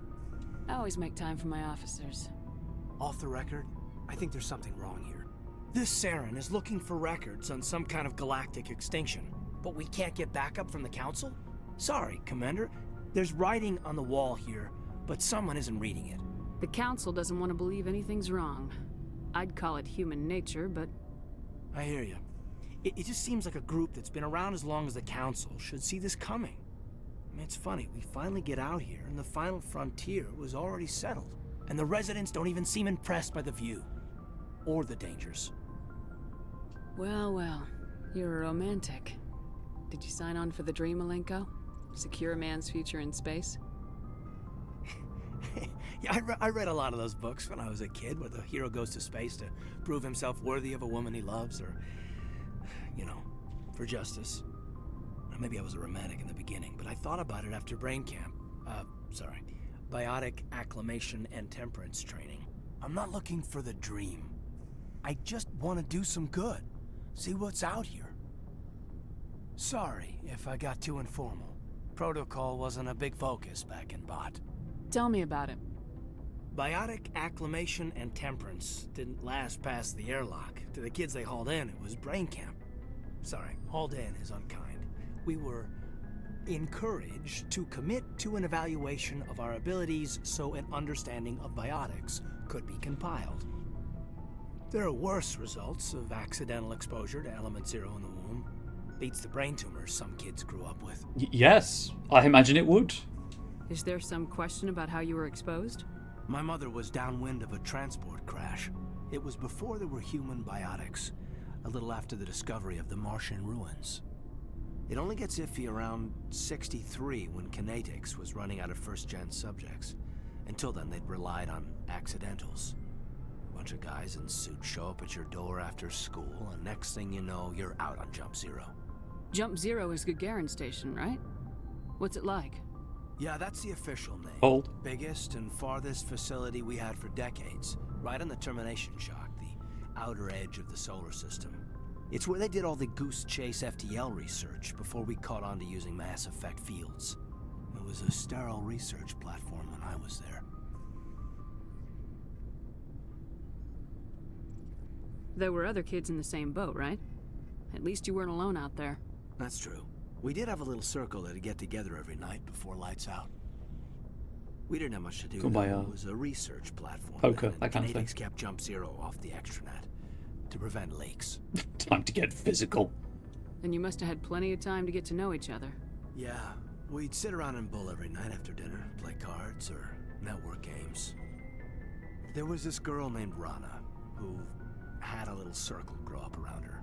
She was from Turkey. Her family was very rich. But she was smart and charming as hell. Beautiful, but not stuck up about it. Like you, I guess. Ma'am. Caden. Sounds like she was special to you. She was. Maybe she felt the same. But things never felt together. Training, you know. You know of any intentional exposures for certain? No one knows. Doesn't mean they didn't happen. As big as the exposures were, it was hard to track down accidentals. It was different then. No one knew the potential, so there wasn't a lot of regulation. Anything Kinetics did was gold. I'm not saying they intentionally detonated drives over our outposts, but in retrospect, they were damn quick on the scene. Sounds rough. Like my girlfriend turning into the moon? Jump Zero's a long way from home. What was it like? The grand gateway to humanity looks a lot better in the vids. Anyway, this was supposed to be a casual debrief, not a bull session about stuff that happened years ago. I wanted to get to know you a little better, that's all. Thanks for the talk, Caden. Well, you're welcome, ma'am. You, make a habit of getting this personal with everyone? No, just you, to some degree. No, I don't. We'll talk again later. I'll need some time to process that, Commander. But, yeah, I'd like that. Anything you need, Commander? Just trying to get a sense of where the crew's at. Thoughts? I've wasted enough of your time for now, Commander. We'll have time for What's your opinion on the last mission? Dr. Tassoni. She seems nice enough. I mean, if you like the bookish sort. Oh. Any intentions there, Lieutenant? None, Commander. I prefer adventurous women. I mean, Liara is a solo archaeologist who goes out by herself into the depths of space, you a-hole. Regarding romancing Liara, from what I recall, it's very obvious when you're actually locked into a romance, and that if you end up romancing two people, that it does come to a head and you have to pick someone. So if I accidentally end up with Caden as well, no big deal. Obviously, you know, this fictional character's feelings will be hurt, but you know, that's the worst that will happen.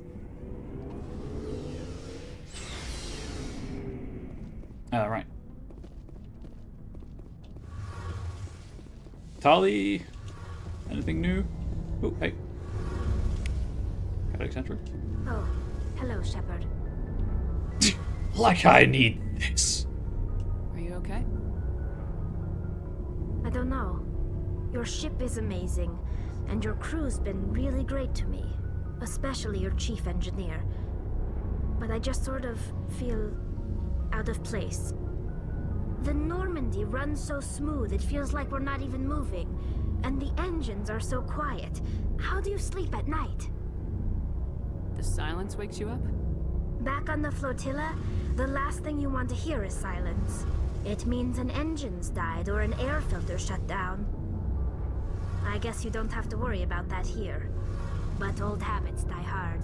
Sure do. But it's more than just the silence. This ship feels so empty. It's like half the crew is missing. Back home, I couldn't wait to go on my pilgrimage. I couldn't wait to get away from the crowds. Now that I'm out here, I kind of miss them. Sometimes we don't appreciate what we have till it's gone. That's true. I'm starting to wonder if that's what the pilgrimage is really about. It's given me a whole new perspective on my people and our culture. You know, there's always a few who go on their pilgrimages and never return. I always assumed something bad happened to them, but maybe they just wanted a different life. You do plan to return to the migrant fleet, right?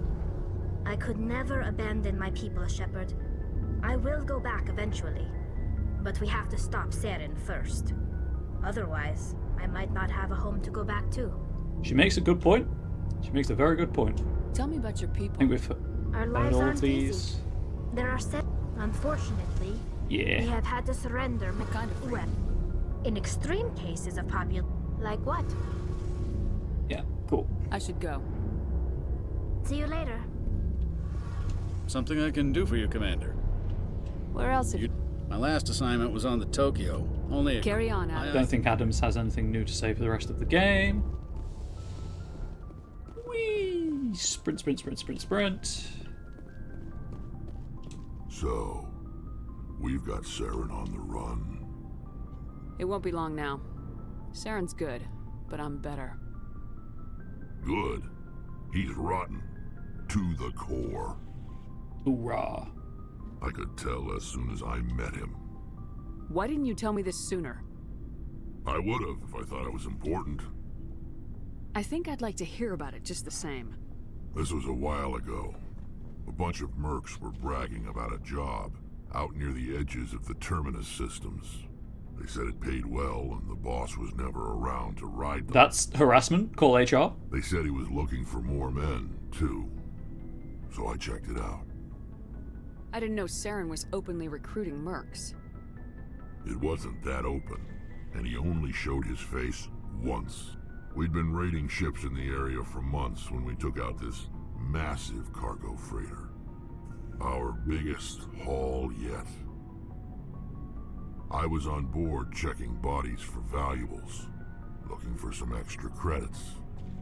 That's when I saw him. What did Saren want with the ship? I don't know what he wanted. He was just moving through the ship, watching. Couple of the mercs called him by name, but he never spoke to them. Never spoke to anyone. I had a really bad feeling about him, so I got the hell out. Didn't even wait to get paid. What kind of cargo was the freighter carrying? What was Saren after? I don't know. All I saw on that ship was food and medical supplies. There were some basic weapons, but nothing big. If there was anything of value on that ship, I didn't see it. That's why I didn't mention it sooner. Whose ship was it? There was a Volus trading vessel. Big one. Lots of guards. But they were no match for us. That's the only time you saw him? Yeah. Didn't even know who he was. Still wouldn't if I hadn't joined up with you. But my instincts were right. Every other merc on that mission turned up dead within a week. Every damn one. Are your people really dying? We're sure not getting any stronger. We're too spread out.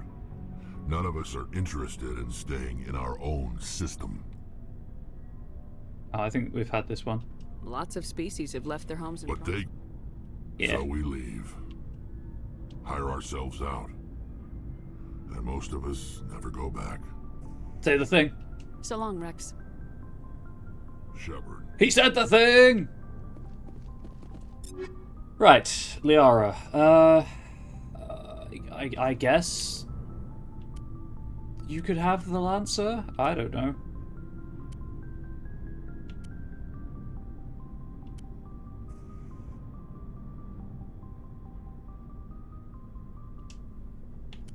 Doesn't particularly matter. I think she's going to have pistols as her primary, like, trait, skill tree anyway.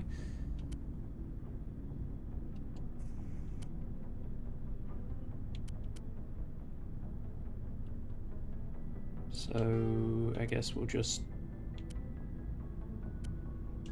put that on. I don't know. I have no other Omni tools, and there's no upgrades for Omni tools, no other amps.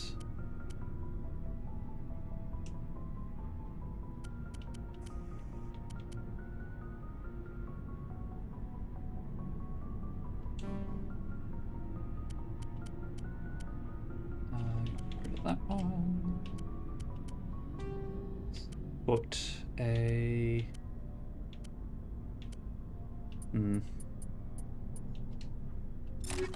Leave that empty for now.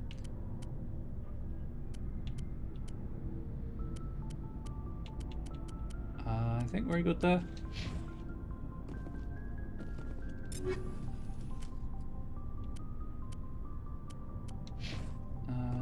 Tali, Rex, Garrus.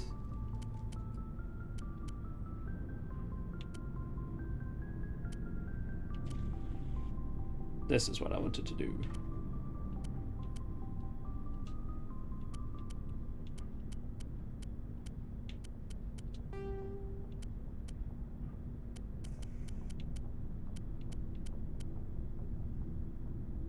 Do I have a hammerhead round 2?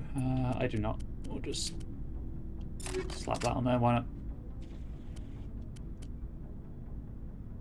And sure, you can have a Lancer.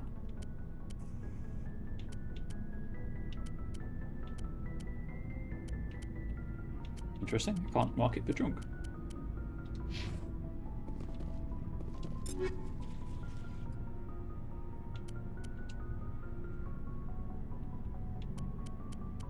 Can you wear the... Ooh, you can wear the medium armors. We'll go with that.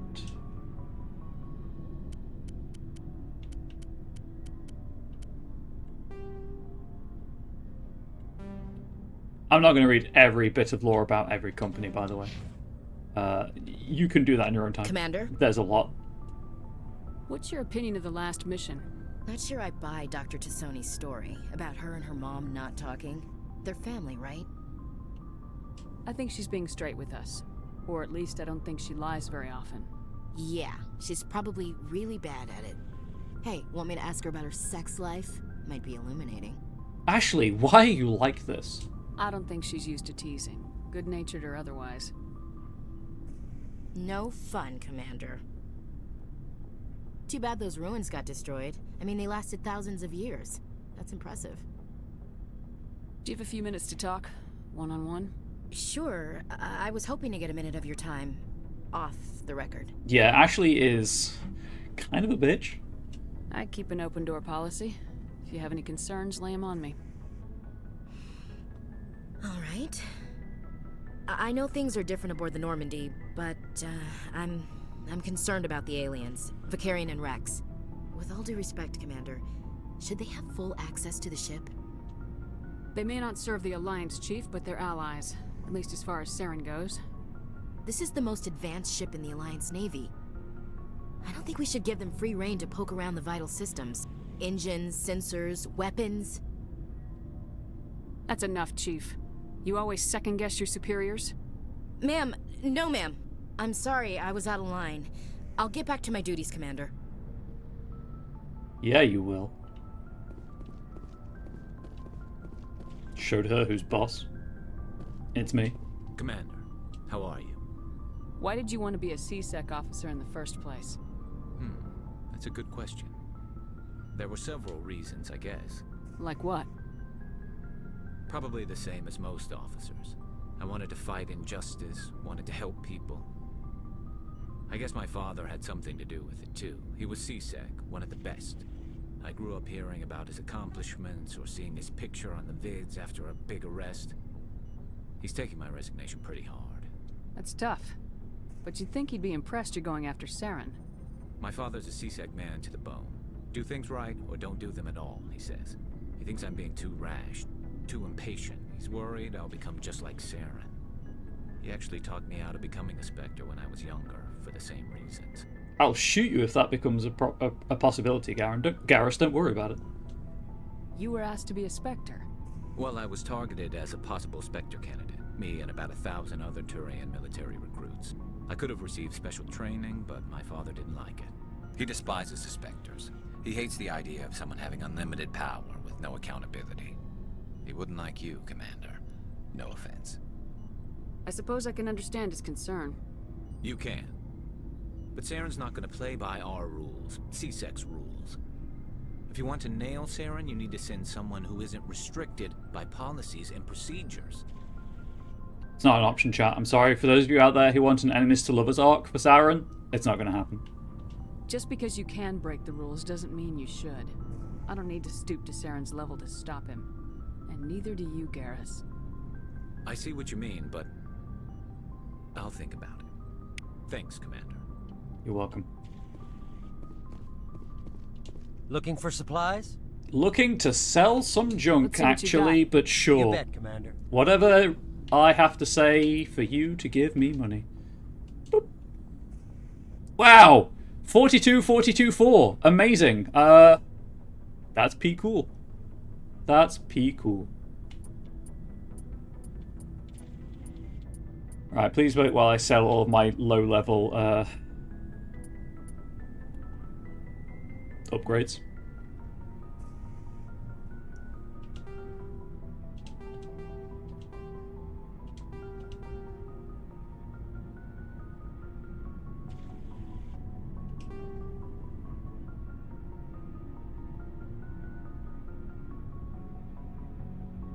Yeah, sure, why not?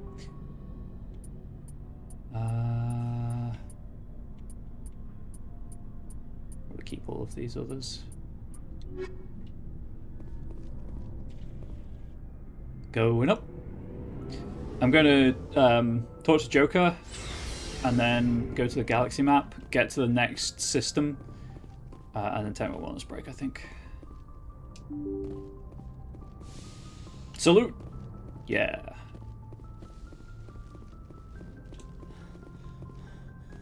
Heat load monitor, if you know what I'm saying, chap.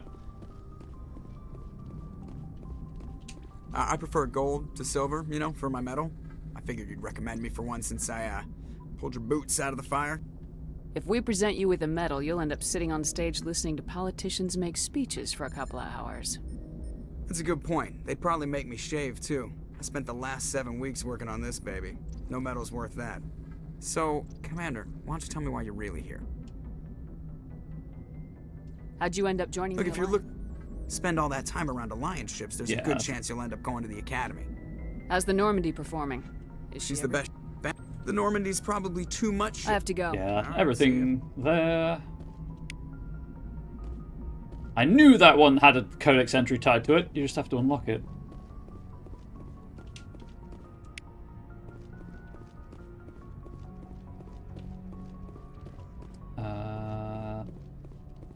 I guess go see into the CIC, see if there's a new codex entry. I don't think there is. But...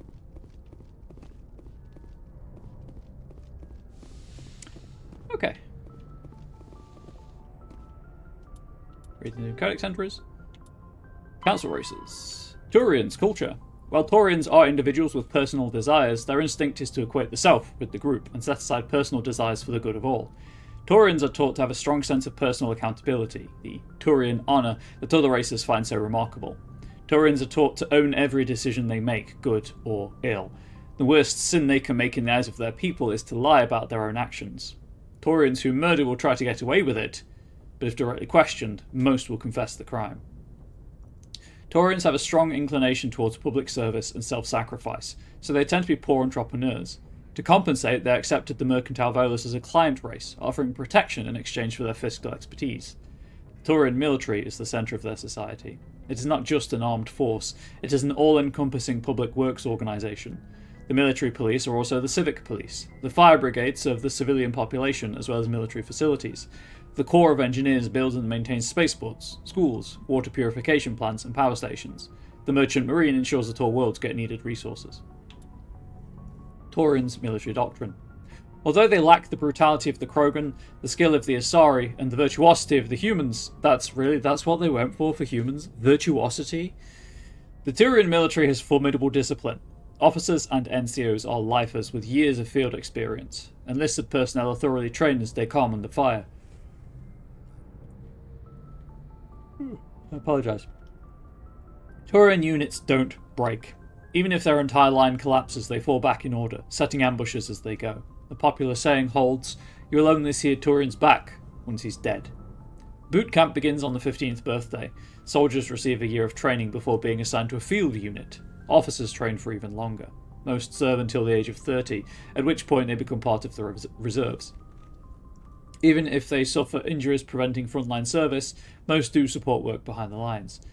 Biotics are uncommon. While admired for their exacting skills, biotics' motives are not always fully trusted by the common soldier. The Taurians prefer to assign their biotics to specialist teams called cabals. Command and control is decentralized and flexible. Individual squads can call for artillery and air support. They make extensive use of combat drones for light duties and practice combined arms. Infantry operates with armour, supported by overhead gunships. Strategically, they are methodical and patient, and dislike risky operations. Tradition is important. Each legion has a full-time staff of historians who chronicle its battle honours in detail. The oldest have records dating back to the Taurian Iron Age. If a legion is destroyed in battle, it is reconstituted rather than replaced. The Taurians recruit auxiliary units from conquered or absorbed minor races. Auxiliaries are generally light infantry, or armoured cavalry units that screen and support the main Taurian formations. At the conclusion of their service in the auxiliaries, recruits are granted Taurian citizenship.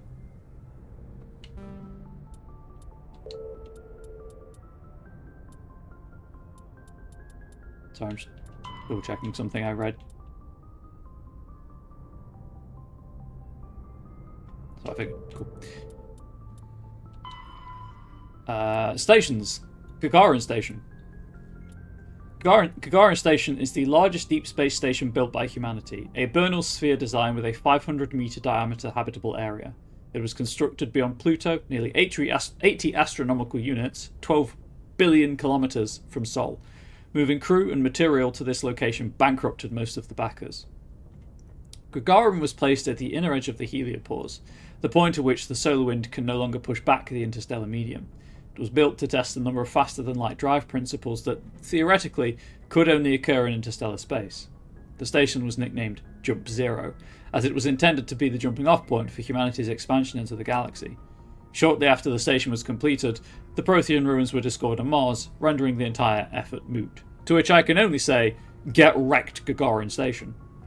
After struggling to make a profit for a decade, Gagarin was sold to the Systems Alliance in 2159 for a fraction of its construction costs. The Alliance refurbished it as a research and training centre for the recently discovered biotic phenomenon. In 2169, the Biotic Acclimation and Training Programme was shut down, and Gagarin became a general research facility. Its remote location and intentional isolation from the extranet makes it popular for dangerous research, particularly in the field of artificial intelligence. Humanity's first stable AI, the Alliance-sponsored ELIZA, achieved sapience at Gagarin in 2172. Today, Gagarin Station has a permanent population of approximately 9,000. A plan has been proposed to move it to the gravitationally stable barycenter point between Pluto and the Charon Relay, allowing it to serve as a gateway facility between the Sol and Arcturus systems. The high cost of safely moving its mass has delayed this indefinitely.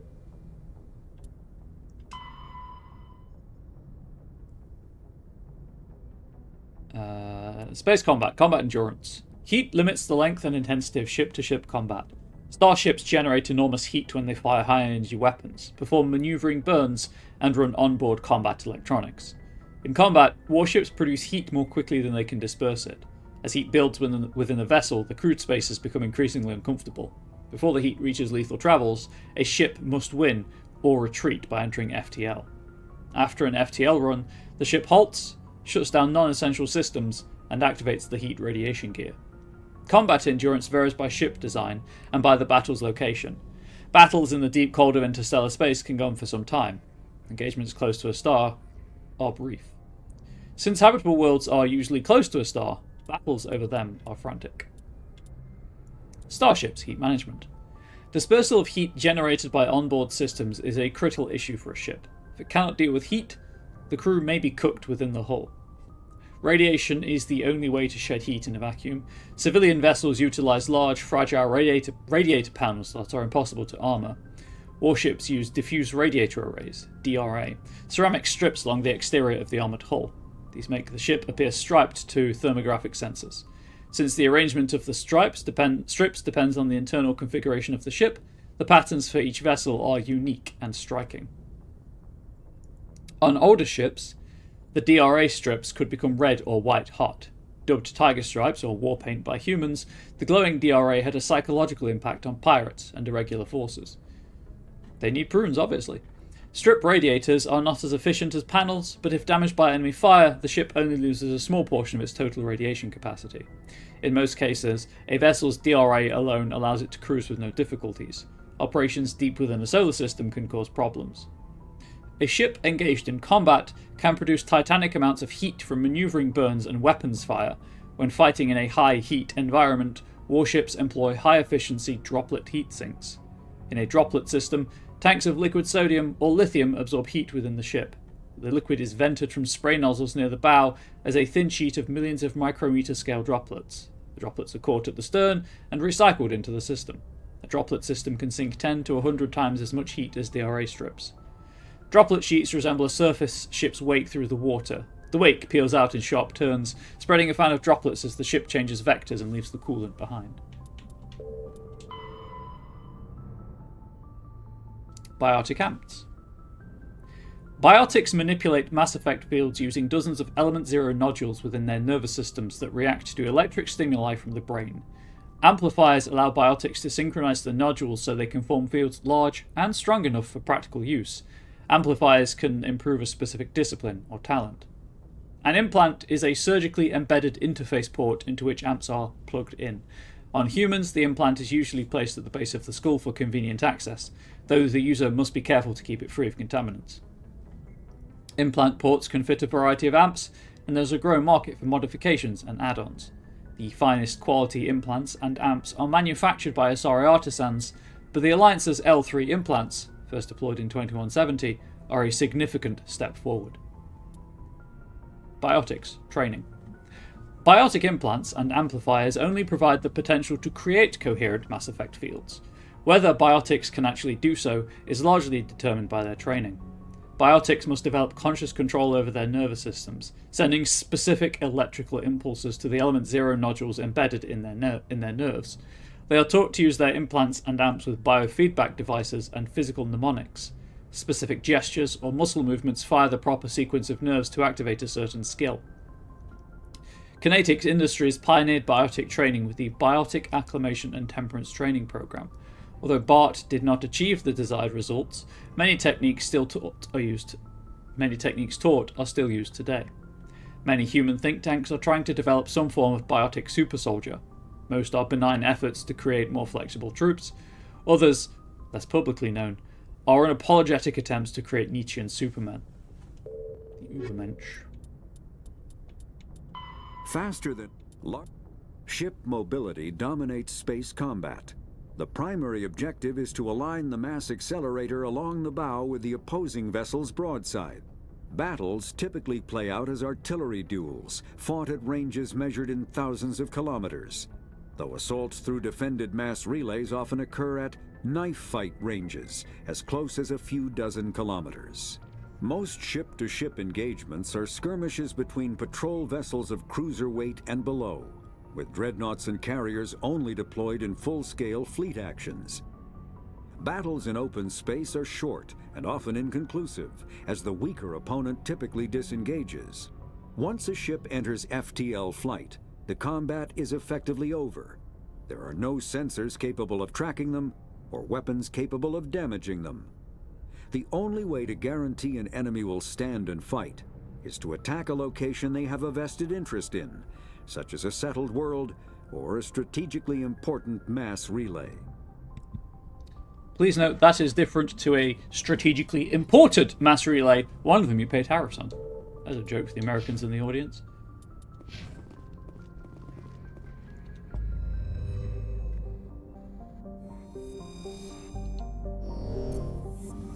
That was Knossos. So this is the one. Sparta's where I have a assignment. To Athens.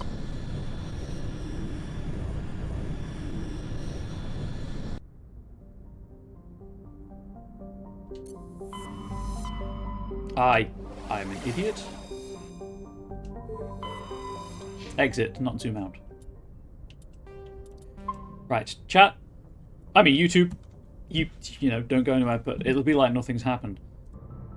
Let's get back to it.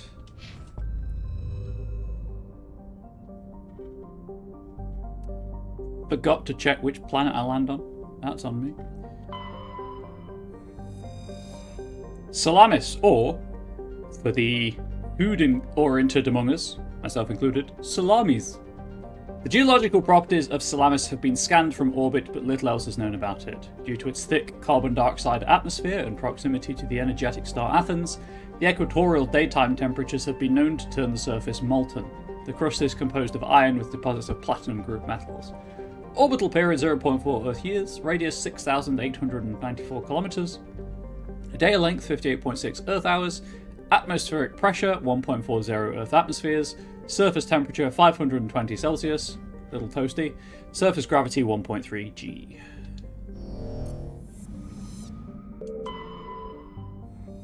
Proteus. Like the Hanar homeworld, Proteus has more than 90% oceanic cover.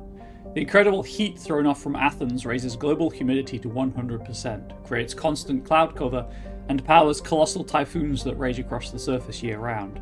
Hot, humid, and storm-racked. It's me when naked. Proteus's rare combination of oxygen, nitrogen, and atmosphere, and carbon-based biosphere nevertheless recommended for colonization. A pilot program is studying the possibility of colonies below the ocean surface, safe from the worst effects of the weather. Colony founded 2179, population 12,470, capital Ithaca. Orbital period 4.9 Earth years, radius 10,210 kilometers, day length 51.4 Earth hours, atmospheric pressure 1.21 Earth atmospheres, surface temperature 34 Celsius, surface gravity 1.3 G. And Proteus has a large amount of free oxygen. We'll take it before they start charging then, clearly. Does not appear to be an asteroid in this system. Circe is a modestly sized hydrogen-helium gas giant with traces of sulfur and chlorine. These give it its striking yellow-green tint. As the development of the Proteus colony continues, Circe will likely be developed for helium-3 mining. Orbital period 141.9 Earth years, radius 22,479 kilometers, day length 10.9 Earth hours. While scanning this gas giant, you detected a large concentration of helium-3. I always thought it was the best in the trilogy. Helium 1 and 2 lacked something. Nausicaa. Traces of sodium in the atmosphere give Nausicaa its overall dark grey colour, but it is otherwise a typical hydrogen-helium gas giant. An abundance of water vapour in the upper atmosphere account for its white clouds. Orbital period 57.6 Earth years, radius 59,729 kilometers, day length 14 Earth hours.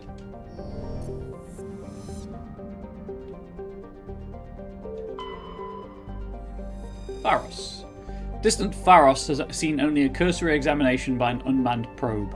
It has a trace atmosphere of nitrogen and argon. Its surface is mainly composed of tin with deposits of carbon. Deeper craters have been partly filled with by ice, suggesting there may be a significant amount of water locked up beneath its frozen surface. A large, ice-bright crater in the southern hemisphere makes the planet visible from the inner system, leading to the planet's name. Orbital period 275.4 Earth years, radius 7,623 kilometers, day length 47.4 Earth hours, atmospheric pressure 0.04 Earth atmospheres, surface temperature -176 Celsius, surface gravity 0.9 G. Scans of the planet Pharos revealed an abandoned base on its moon. The recon team found nothing of interest, but much of the debris was marked with the Magna Colony insignia. There's another collectible quest for me. Love that. Love that.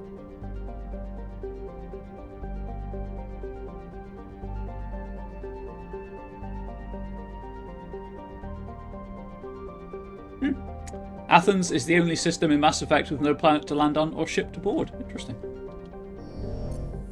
I was like, is there nowhere to land? But apparently no, there is nowhere to land in Athens. Sparta. This is.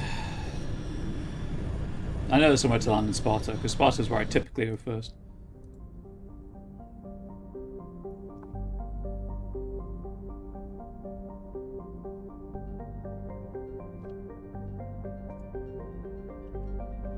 So Edolis is where we can land, so that's the last planet we'll look at. Start with this one. Altair is an unusually large terrestrial world with a trace atmosphere of methane and ammonia. The surface is frozen and mainly composed of sandstone and other sedimentary rocks with deposits of iron and chlorides. Judging by the sedimentary composition of the crust, it appears that Altair once possessed an atmosphere thick enough to support some form of liquid. What cataclysm stripped the atmosphere and left the planet to freeze is not currently known. Orbital period 18.1 Earth years, radius 11,190 kilometers, day length 47.2 Earth hours, atmospheric pressure 0.2 Earth atmospheres, surface temperature -136 Celsius, surface gravity 1.7 G. And then Tremanra is a dwarf planet composed of light magnesium silicates with deposits of aluminium. I'm going to say aluminium, even though it's spelled aluminum. Its surface is covered by wide swaths of ancient, dark basaltic lava, possibly indicating the world was created through an impact with some other body in the system. Tremanra's magnetic field is non-existent. This makes it impossible for ships to dump drive charge from orbit. That said, Tremanra's minuscule gravity allows even cruiser-sized vessels to land safely for direct grounding. Orbital period 1.0 Earth years. Radius 1,528 kilometers. Day length 1.0 Earth years. Atmospheric pressure 00 Earth atmospheres. Surface temperature 55 degrees Celsius. Surface gravity 0.1 G. So its day and its orbital period are the same length. Oh, was there a land or survey? No. Sorry, I was saying there's no land. Got to check for surveys. Asteroid cluster. A collection of small siliceous asteroids loosely bound together by gravity, radius 12 kilometers. While scanning the asteroid field in the Sparta system, you found signs of habitation. A recon team was sent to investigate one of the larger asteroids. The rock had a small functioning biodome, but no sign of anyone still living there. There was, however, a data console with an intact Prothean data disk inside. There's another collectible.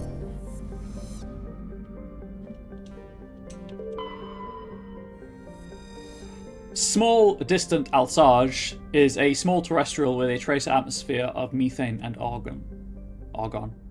The surface is composed of water ice and calcium with occasional deposits of light metals. During the Alliance's pirate suppression campaign in the 2160s, the Batarian Eluam Ranpera was caught with his frigate Tunarun grounded on Alsage for drive discharge. When challenged by the cruiser Hyderabad, Ranpera refused to surrender. The Tunarun was destroyed attempting to take off. The debris is strewn across the southern hemisphere. Orbital period 73.8 Earth years, radius 4,926 kilometers, day length 23.3 Earth hours, atmospheric pressure 0 Earth atmospheres, surface temperature -193 Celsius, surface gravity 0.7 G. Scans from orbit have detected a small deposit of plutonium. On to Malka. is a large hydrogen-helium gas giant with traces of chlorine and sulfur in the atmosphere. Its massive gravity well tugs many asteroids from the outer belt inwards, past the orbit of Altair and Aeolus, and eventually settling into the inner belt. Ontamalka's orbit is congested with hundreds of captured moons. Most last only a few thousand years before being ejected, dragged down into the atmosphere, or ripped apart by tidal forces and added to the gas giant's immense rings. Attempting to navigate this chaotic environment is hazardous at best. Ships without military-grade kinetic barriers are likely to suffer catastrophic impacts. Orbital period 39.1 Earth years. Radius 72,492 kilometers. Day length 17.7 Earth hours. No info on anything else. And we get some hydrogen from it. And then the planet we can land on. Commander, I'm picking up a signal from the planet's surface. It looks like an automated distress beacon. Heck yeah. Pull up the planet map. Aeolus is a terrestrial planet with an atmosphere of carbon dioxide and nitrogen. Aeolus' surface is covered by wide deserts of silicate sand, with only a few areas of igneous rock highlands to break the abrasive dust-choked wind. Aeolus' orbit is congested with debris thrown inwards by the gravity of the gas giant Ontamalka. Due to a high rate of meteor impacts, exploration is highly dangerous. Hey chat, guess what we're going to do? Orbital period 2.7 Earth years, radius 5,729 kilometers, day length 50.3 Earth hours, atmospheric pressure 0.8 Earth atmospheres, surface temperature -1 Celsius, surface gravity 0.87 G. I've got my map, as ever, the Mass Effect Wiki provides. It really doesn't matter.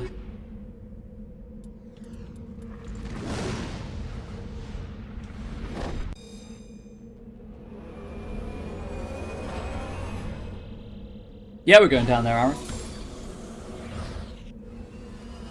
There is one planet or ship I can land on in each system apart from Athens. And they have resources I need. Seems like a bad idea. It is. Fortunately, as this is Legendary Edition, I don't actually have to get out of the Mako to kill things, though. So, what do? Ah, heavy armor. Yes, please.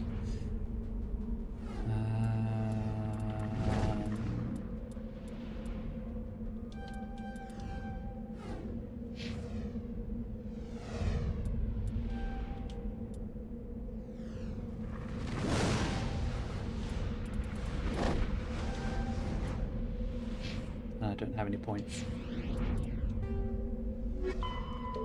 Data discs, Tauran insignia.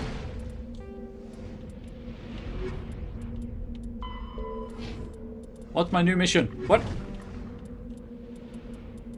Ah, missing Marines. There we go. Distress school.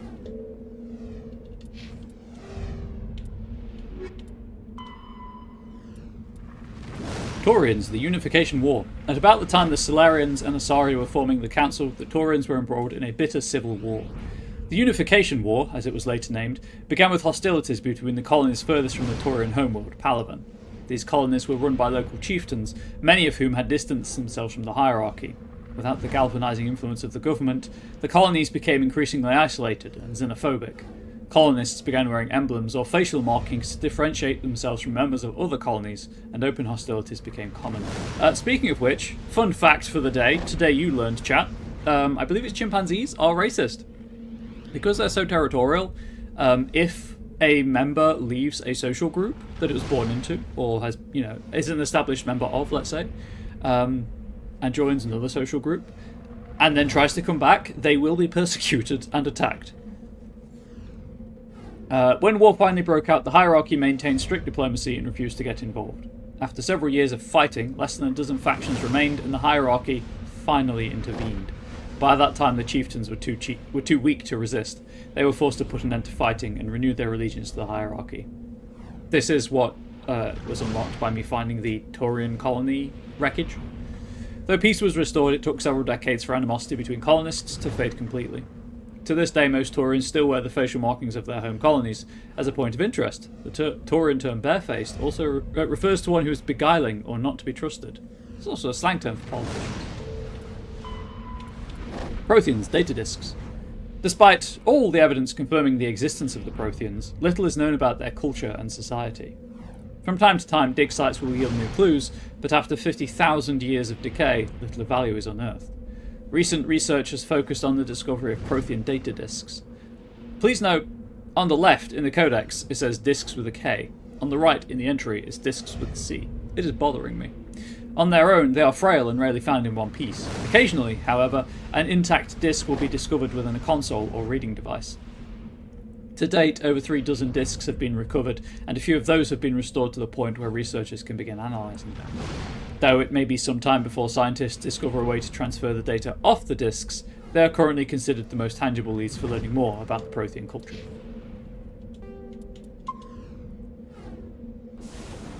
Right, map me. That's the mission, so I'll go in reverse order.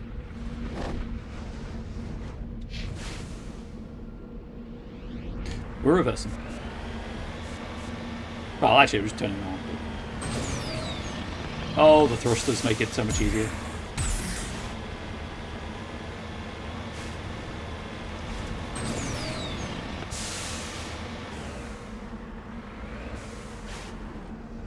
Oh, that doesn't look good, does it, chat?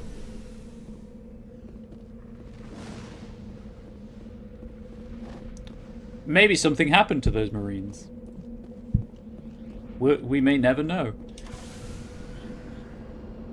That's it here, I believe, though.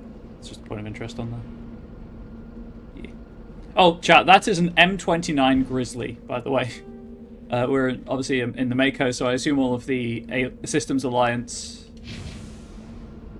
support, like ground vehicles, are named after military ground vehicles named after Predators.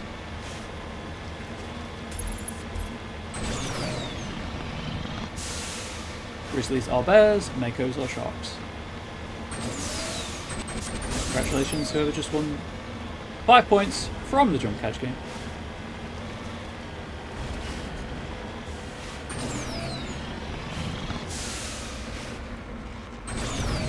Oh, the thrusters make it even easier, chat. Oh, I love it. I mean, I liked the Mako anyway, but the thrusters just make it even better.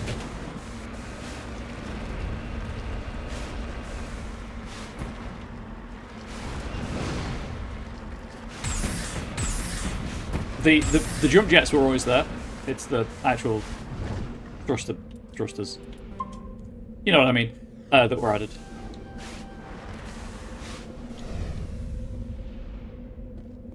Polonium. No thanks. I don't want to die of radiation poisoning.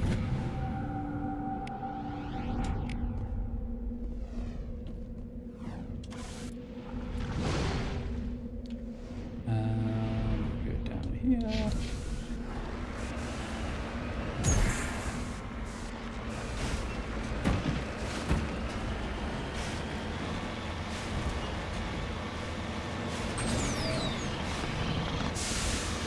It was still a bold choice of them to make the Mako as light as a feather, however. I know it's explained by having a mass effect field that lowers its weight and allows it to drop from orbit, essentially, but still.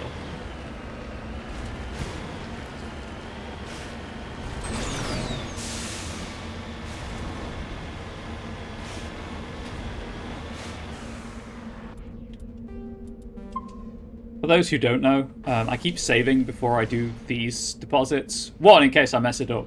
But two, when I streamed this last during lockdown, well, when I streamed Classic last during lockdown, I got stuck doing deposit. I think I got stuck behind the beacon and couldn't get out. So it's just a precautionary measure.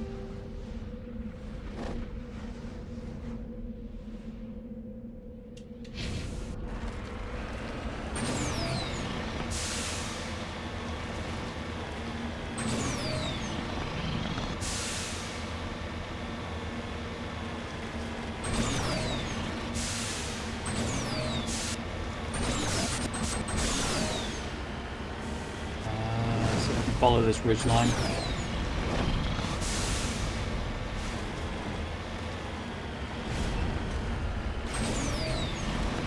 There are some planets I'm not looking forward to revisiting, but Idolus is fine.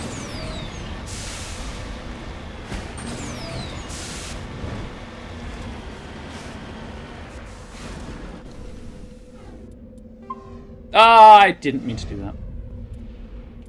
Can I delete save games? I can.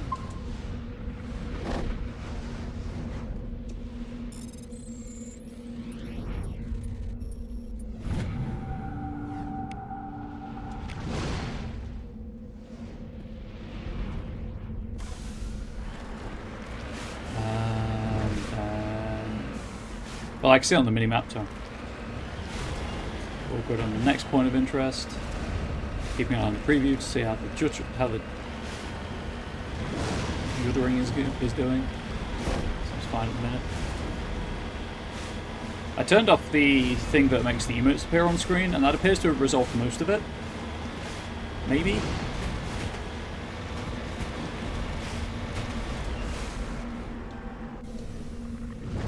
The only other thing I can turn off to see if that helps further is stream avatars. Wait, so I guess that's a conversation I can have with my Discord community.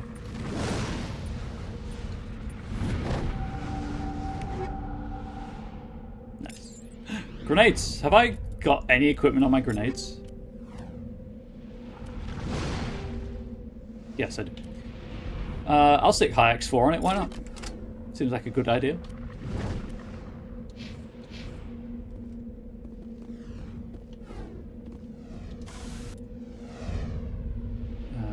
Map. Up to that one. Yeah. These are the only 2 points of interest left on the map. So. Okay, it is better, I think. Could just be confirmation bias, of course.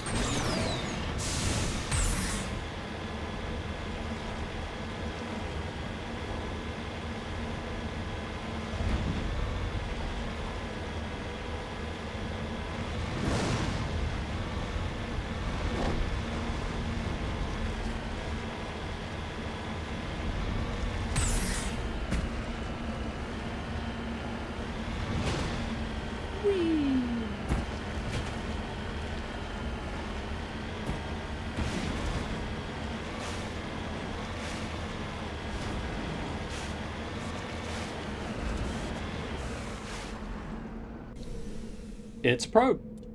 No, it's not. It's a mummified Solarian. It says what it is at the top of the screen, you fool. I have to do Simon Says to search a body, I guess. You found Captain Mylon's identification tag. How it ended up here is impossible to know for sure. So that's the League of One stuff map. Unfortunately, now I'm going to have to deal with the Mako's climbing. But with boosters, so much easier.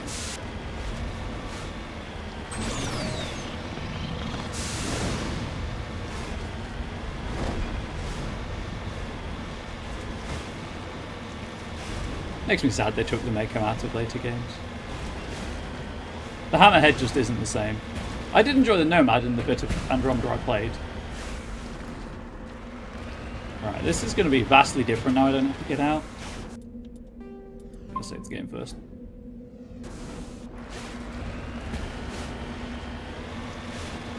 Let's find out what happened to the missing Marines.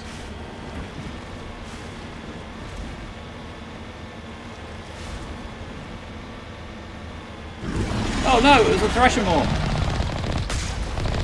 Who could have foreseen this?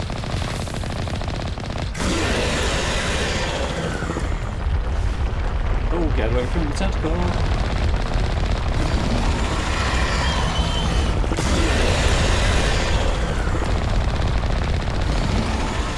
Not something I'm in the want of saying. I'm happy saying I should say. Wink.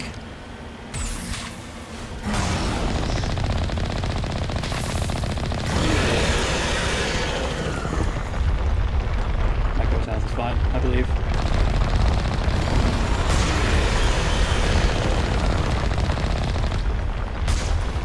What?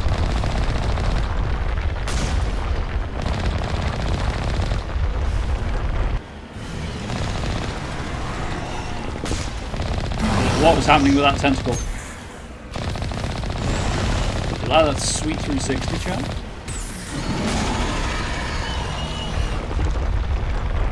Nope. Do not want. I know the Mako's on fire. I know it's on fire, chat. Version was dead. Or has a pixel of health left. Please die. That's way easier when you don't have to get out of the Mako.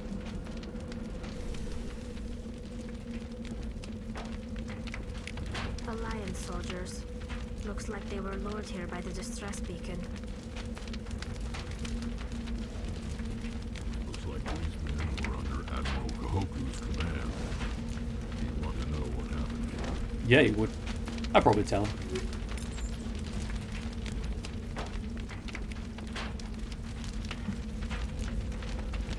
For those who are tuning into this playthrough for the first time, in Mass Effect Classic, there was an experience penalty for killing things in the Mako, because it's a tank. So you got more experience if you killed things with your guns. So you would get that Thresher more down to a pixel of health, get out, and then shoot it. Don't have to do it anymore, because they removed the penalty.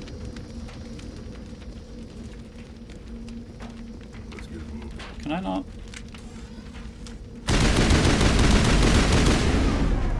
I could blow that up. Interesting.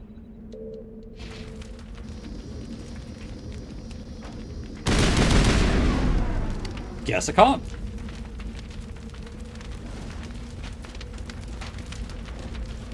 Oh, it's that. It's like you can hear fire sound effects, but they're not the Mako. Rex, why do you have a sniper rifle out?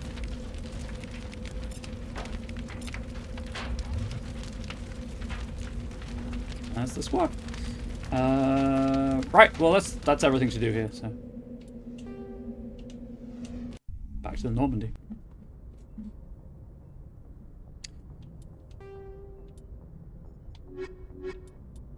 After Thresher moths are subterranean carnivores that spend their entire lives eating or searching for something to eat. Threshers reproduce via spores that can lie dormant for millennia, yet are robust enough to survive prolonged periods in deep space and atmospheric re-entry.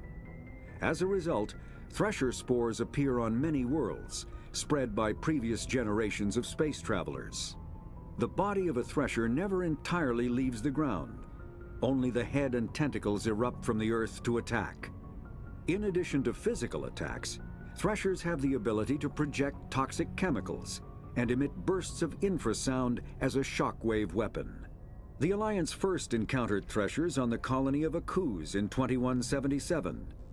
After contact was lost with the Pioneer team, Marine units were deployed to investigate. The shore parties were set upon by hungry Threshers, and nearly the entire assault force was killed. Alliance forces recommend engaging Threshers with vehicle-mounted heavy weapons. Fun fact, first time I played the game, because I knew about the experience penalty for killing things with the Mako. So the first time I played it, I didn't realize you could get it to, you know, like 1 health or whatever with the Mako, and then kill it with a gun and still get the full experience. So I killed every like boss enemy in the game with a gun. It took a while. All of the Geth Colossi, the Threshamores, all of those on foot. Which on some planets is a problem because you have a damage over time effect.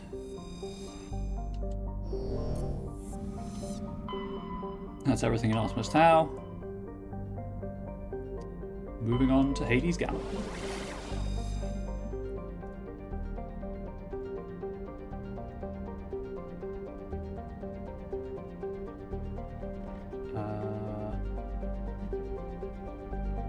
Oh, right. Yeah, so...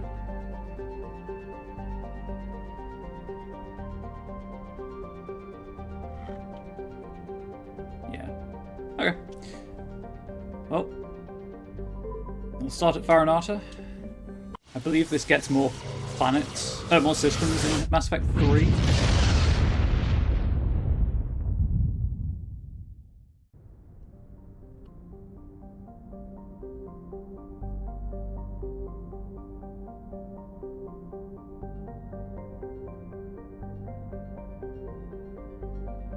So this is Farinata.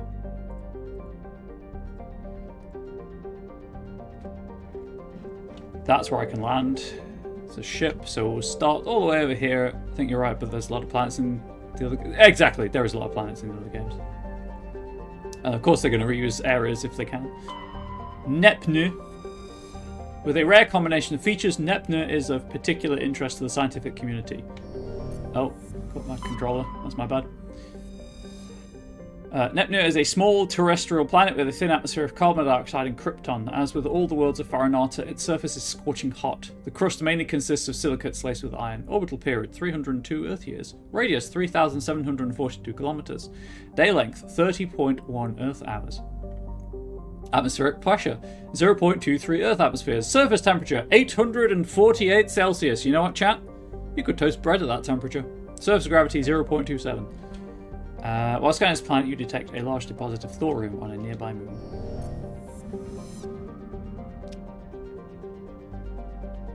Around here. Rocky asteroid. This large asteroid has several smaller bodies orbiting it, because it's a murderer. Radius 336 kilometers. Large deposit of magnesium. Juntauma is a small, broiling terrestrial world. Its thin atmosphere of carbon dioxide and ethane is being steadily blown off, tee-hee, by the powerful solar wind from the star Farinata. The surface is scorching hot and mainly composed of sulfur with deposits of copper. Its density is low enough to leave the world tidally locked to Farinata. The Alliance Defense Data Network notes that several ships have been spotted cruising near Juntauma with transponders turned off. While an Alliance patrol attempted pursuit of one, the unidentified vessel rabbited to FTL. Its trail was lost when it obscured its light trace in the confusion of signals along the Anansi Ishtar shipping lane. Well, Anansi is African spider, Trickster God, and Ishtar is Babylonian fertility? No. Inanna's the fertility. No, Ishtar's the fertility goddess, right?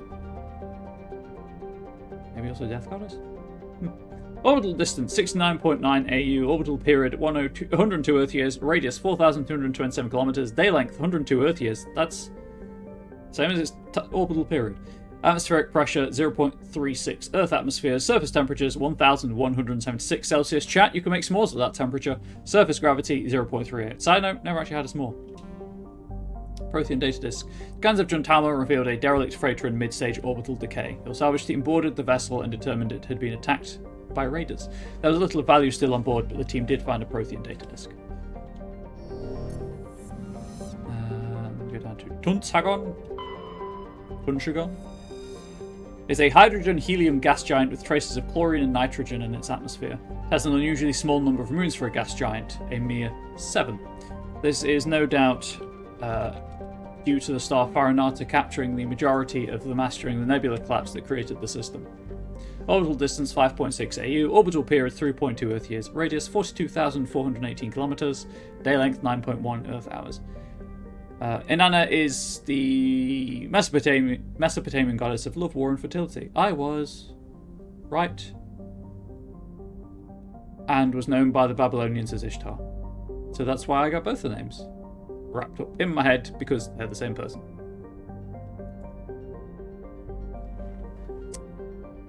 Guy knows some things occasionally. To the MSVR Ontario.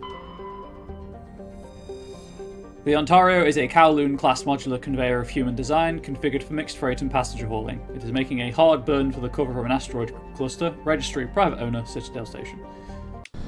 So, be prepared to see this map a fair amount.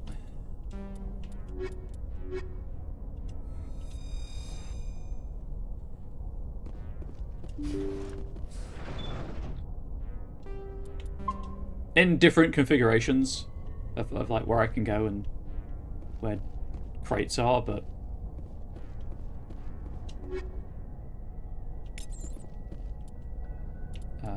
equipment.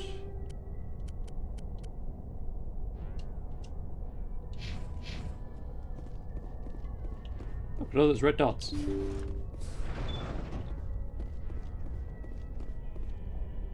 I'm sure it's fine.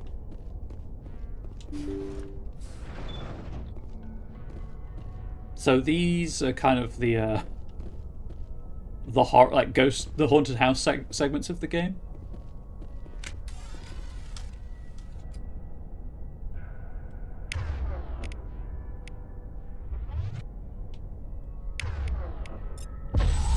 Intruders! Kill the hawk! Oh, thanks.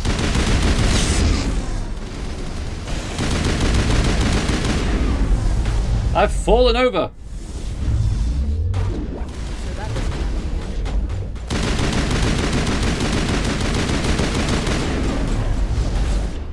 Now you fall over. They're dead. I'm stuck. That was weird.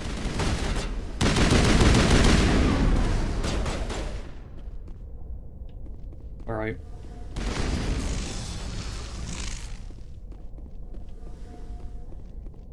Okay. That wheel is not obeying the laws of physics as I understand them.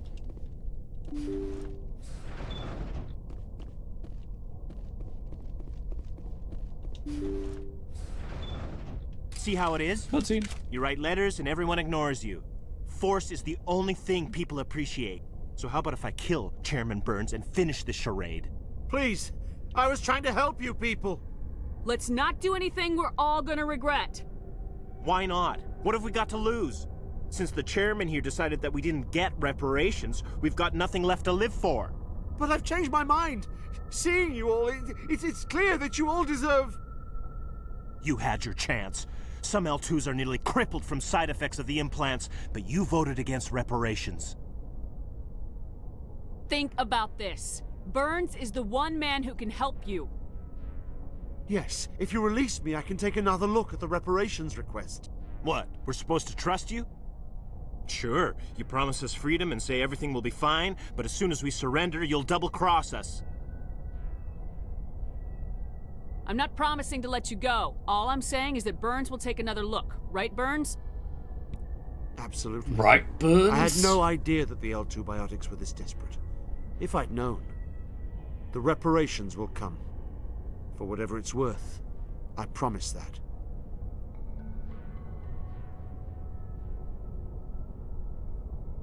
You're right. I don't want to die. Maybe something will happen this time. We surrender. Thank you, Commander. I thought I was dead when they took me. I'll see to it that the reparations discussion is reopened. I didn't know they were so desperate. They're going to get their money, but they're also going to jail for, kidnap.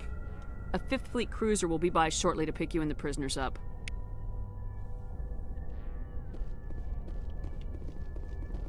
Thank you, Commander. I thought I was dead when they took me. I mean, you still can be if you want. I can arrange that for you. I have guns.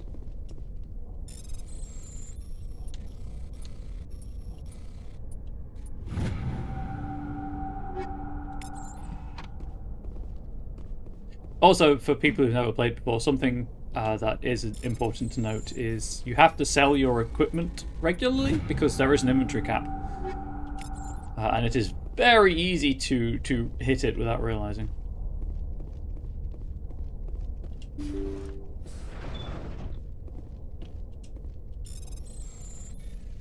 Although I think I saw in the article about the changes they made for Legendary Edition that the alert now happens before you get to, I think, 10 items remaining. Or storage slots remaining.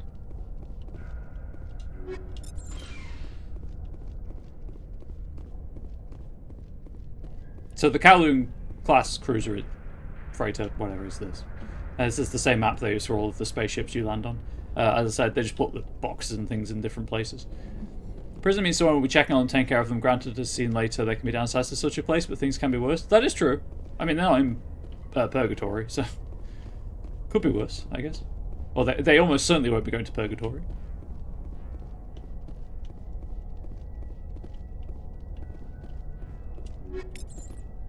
I'm going to look through my equipment once I've finished up here and gone back to the Normandy. There's just so much to pick up that it seems pointless to go through my inventory every dang time. Whoops, nope, that's dead end.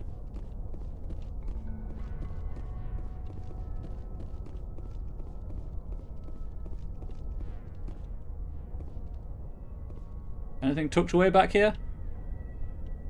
Would you know it? Not at all. Pointless means it's pointless. Oh, it's not pointless. If you remember, there was a 3-minute time, 3-minute time limit before they shot Chairman Burns. I just happen to know where I'm supposed to be going.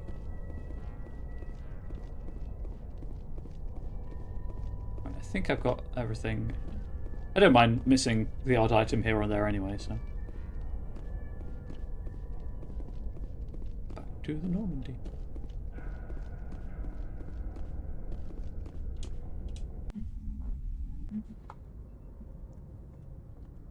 Right. What did I get? Sure. I'll take the best guns.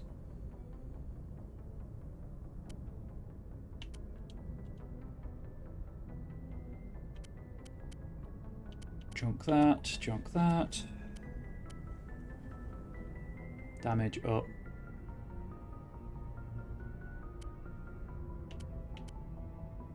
Sure, I'll go back to a Reaper, why not?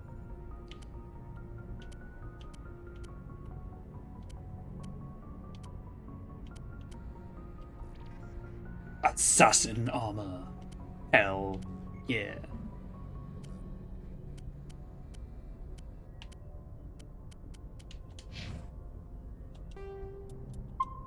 So that was the Ontario taken care of.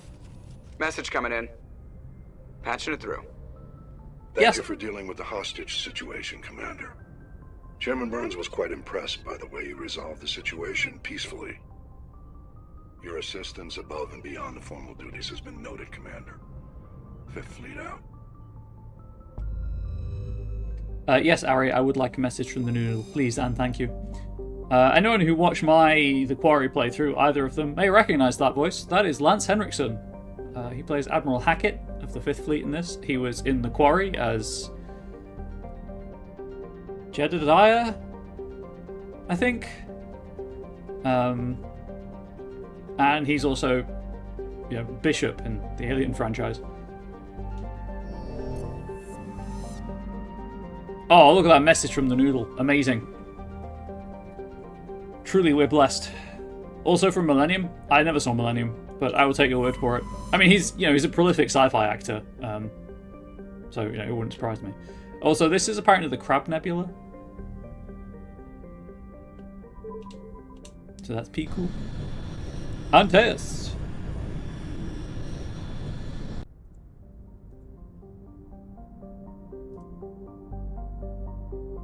Which planet can I land on in Antaeus? Trebin. Top right. Okay. The autocorrect made some words. That's cool. It is. During the initial survey of the Antaeus system, only a single flyby probe was spared for the small, scorched world of Ageko. It revealed a planet unusually rich in heavier elements given its size. Ageko is a standard terrestrial with a thin atmosphere of krypton and xenon. Its crust is mainly composed of magnesium with deposits of cobalt and other heavy metals.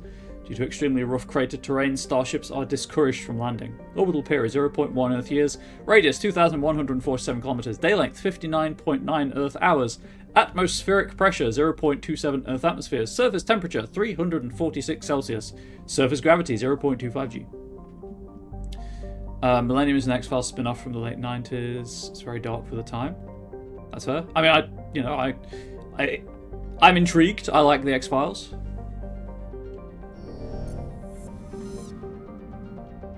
Who would have thought? Vermal is an enormous terrestrial world of mixed rock and ice with an atmosphere of methane and ethane, and its frozen surface is mainly composed of calcium with deposits of iron. Because of noxious surface gases, explorers are warned to use extreme caution. Orbital period 37.5 Earth years, radius 10,314 kilometers, day length 36.3 Earth hours, atmospheric pressure 1 Earth atmosphere, surface temperature minus 61 Celsius, surface gravity 1.1 G. And we've got some uranium. Chat, it's not uranium, it's myanium. And that's why Ari never talks to me ever again. Just gonna make a note of that timestamp.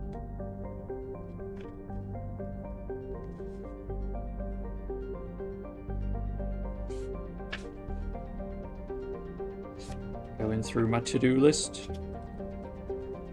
There we are. What's the date? 13th.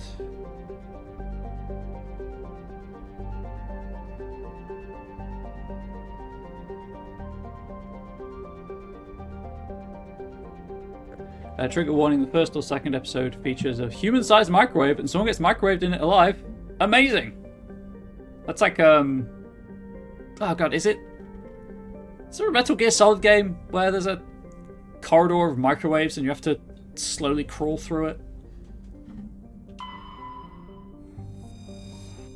Vermal is an enormous terrestrial world of mixed rock and ice with an atmosphere of methane and... Oh, I read that. Ploba. Ploba is the second, and by far the larger, of Anateus' two gas giants. Active scans by survey ships have returned tantalizing indications of massive solid structures deep within the atmosphere, too regular in pattern to be anything natural. Some believe Ploba is a Jupiter brain, a planet-sized supercomputer. Adherents of this theory have fruitlessly beamed signals towards the sunken megastructures, hoping to get the machine's attention. Others believe that an ancient spacefaring race disposed of their weapons of war by dumping them into the planet. The last attempt to reach and salvage Ploba's deep anomalies went tragically wrong, and ended with a crew of 12 being trapped and crushed in the gas giant's lower atmosphere. Orbital period 24.4 Earth years, radius 74,221 kilometers, day length 17.3 Earth hours. I remember, if you didn't know it was coming, the scene is more disturbing than the laser scene from RE. You know, that's a reasonably high bar to set for the first time. So thank you for the drink for the shout out. Warning. There we go. That's the word. You recovered a strange object orbiting Ploba. Chief Engineer Adams and Tali tried unsuccessfully to determine its origin. They did find one of Matriarch Dylan Lager's writings stored with it. And now I want to rewatch Resident Evil. Handily, Angel's away on a business trip at the end of the month. Well, start next month, so I can do it then. Oh, speaking of, if you haven't seen, there is a Resident Evil reboot coming out next year. And Sony once again have bought the rights, like the licensing publishing rights for it. So maybe third time's the charm for them, because, I mean, to be fair, I like the first 7 Resident Evil films. Welcome to Raccoon City is fine. It's not great, but it's fine. But hey, another reboot might be good. We don't know. Yes, we haven't seen these things, including Event Horizon Management, might have something to do with my sense of humor now. Event Horizon is one I've never seen, but one I really, really want to see. And I'm up there with you. I watched Alien and Predator, and things like that as formative age, so I know that feeling. I'll have my hand back. I just want to say boo to that joke. Ari, it was a great joke. Please and thank you. Hunador is a moderately sized ice world with an extremely thin atmosphere composed of krypton and xenon. Its frozen surface is unusually smooth, suggesting widespread repaving by cryovolcanic processes, though no such activity is currently evident. Orbital period 90.5 Earth years, radius 3,686 kilometers, day length 48.2 Earth hours, atmospheric pressure 0.2 Earth atmospheres, surface temperature negative 202 Celsius, surface gravity 0.22 G. Resident Evil TV film media would be okay if they just didn't change it so much. Hey, if you want good RE TV media, the Netflix series Infinite Darkness was actually okay, and the Capcom animated films are pretty dang good. Shout out to Death Island for having Jill, Chris, Leon, and Claren. But yeah, the animated movies are basically just like watching a Resident Evil game complete with batshit lore. It's great. Maybe we can arrange a watch party of a whole decade of gritty sci-fi films, some of which are very much horror. We do, it's true. I'm certainly intrigued by that idea.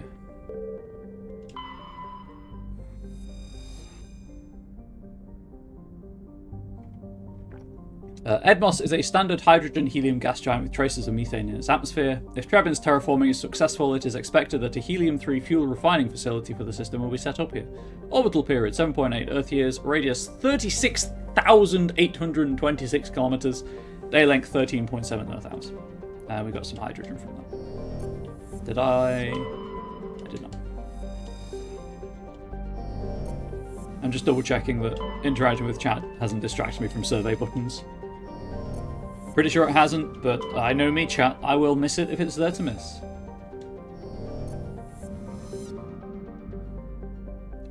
Oh my god, Ari, are you someone else who's seen Bright Falls? Highly recommend Bright Falls, by the way. It's an Alan Wake TV series on YouTube. Why do we want H3? Do you know why, but never explain? Helium-3 is for fuel, right? In world lore? Like, spaceship fuel.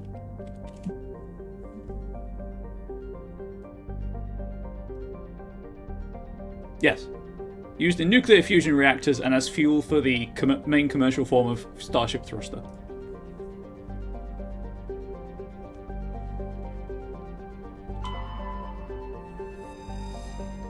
Trevin is a modest terrestrial world with an atmosphere composed of nitrogen and argon.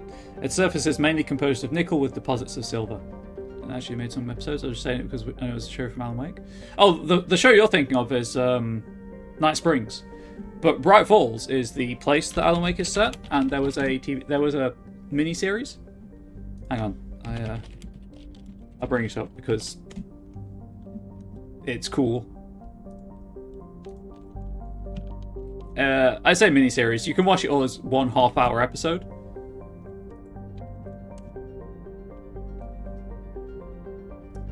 That's what's happening with my Twitch chat plugin for OBS. Interesting. Even though I'm signed in, I'm not signed in. I'll fix that at some other point. Highly recommend Bright Falls. Not right now, obviously. Right now, there's like half an hour of the stream left, so you should probably watch that instead. Trebin's environment is relatively mild, but the scarcity of water or similar enabling substances has prevented the development of any biosphere. ExoGeniCorp recently performed a test impact of a single water ice comet into the surface, the first step of a long-term plan to thicken the atmosphere and introduce water to the environment. A survey team is on the surface monitoring the geological and meteorological effects of the test impact. Most of the water released is still in the form of atmospheric vapor, but thick cloud banks have formed. There is every indication that this arid world will soon see its first rain. The survey team's progress has been hampered by frequent mechanical or computer failures in their GPS satellites. Oh, never mind. Orbital period 1.1 Earth years, radius 5,489 kilometers, day length 41.8 Earth hours, atmospheric pressure 0.84 Earth atmosphere, surface temperature 8 degrees Celsius, surface gravity 0.86 G.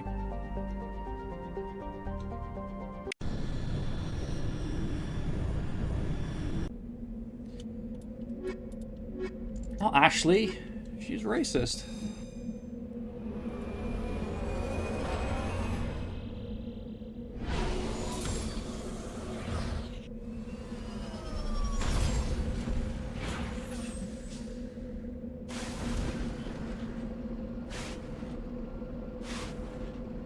She's not a great Ari, I'll give you that. Right, so there was the missing survey team. This is what we're doing. True, she's speciesist. That's a very good point. Semantically, there is a difference, and I appreciate you correcting me on that. We're going here.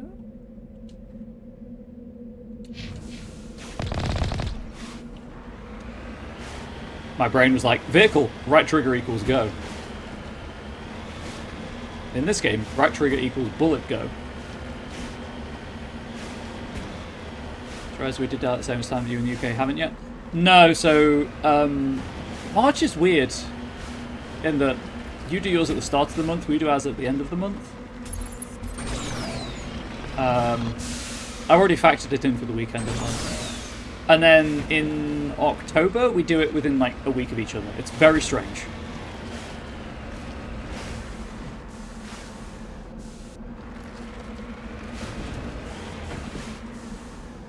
Oh, is 7 the Rachni song?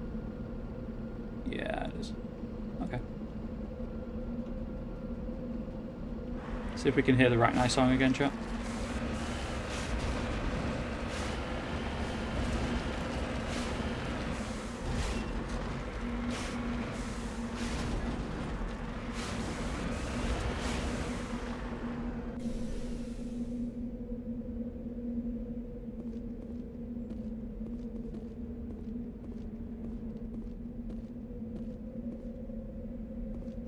But Presley is also xenophobic, so 2 xenophobes that might improve themselves. There's only one way to find out. There's the song.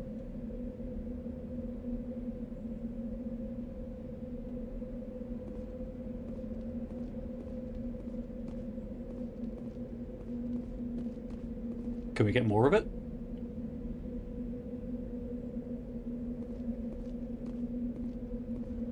Please? I want the sad song.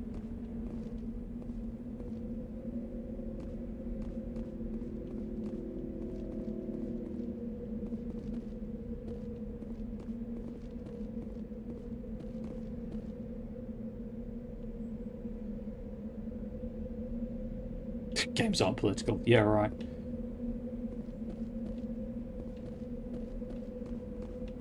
I know you're being sarcastic, don't worry.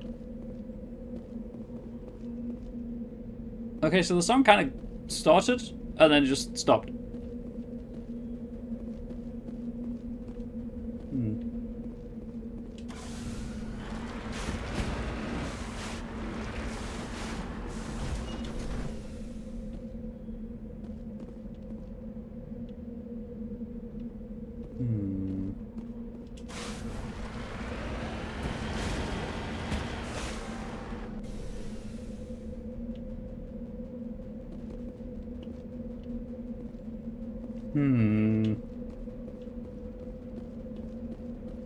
I tried, chat. I tried, but I don't think it's gonna happen.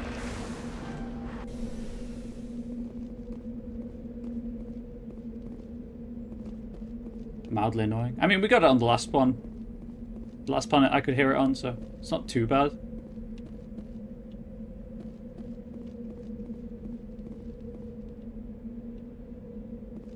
Just want to hear it on every planet, you know?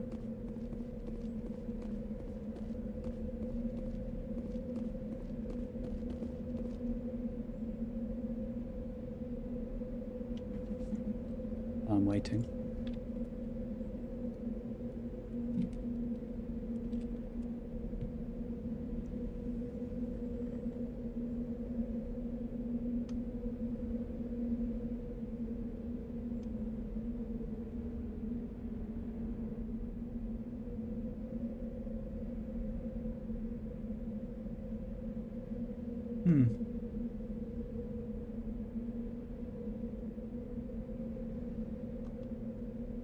Just want the song. Ah. Nope.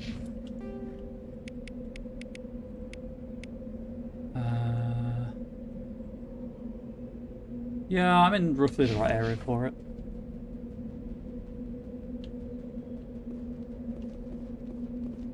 The map I've got isn't, you know, in detail. It's not zoomed in very far.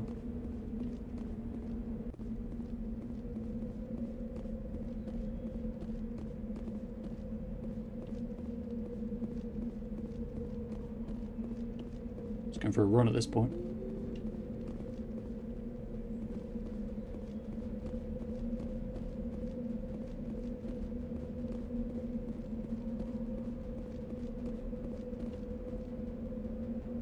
I keep hearing notes of it, but then it just stops. It's very annoying. Very annoying indeed.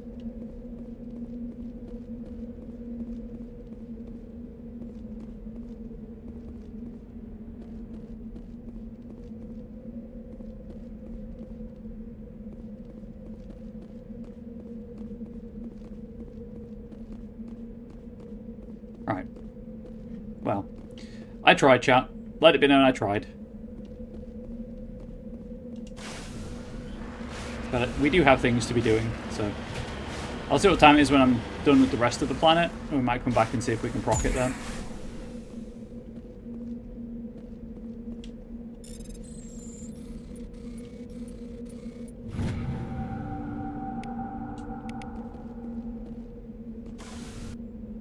Nope. Whoop.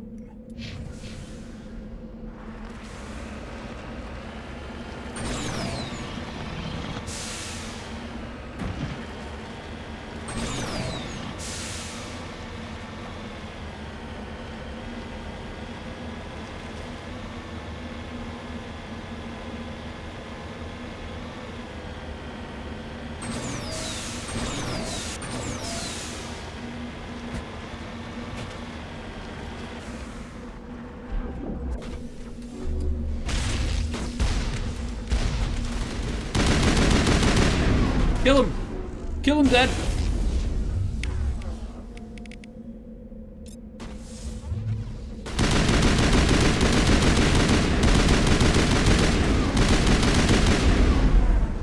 I have been Get me next time. thrown, I think.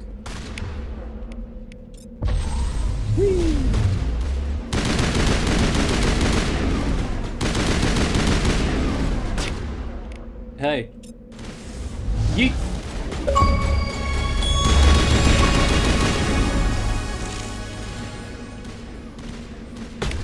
How is that a rare achievement? I guess if you don't play it through multiple times and you don't pick a class with throw.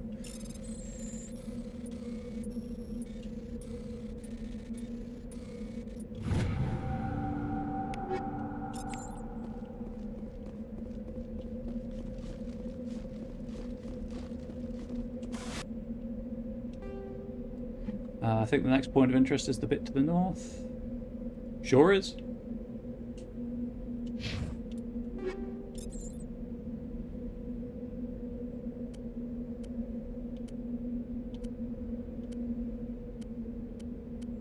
I think I picked up a whole bunch of upgrades. Yeah. Take the cooldown reduction, I think.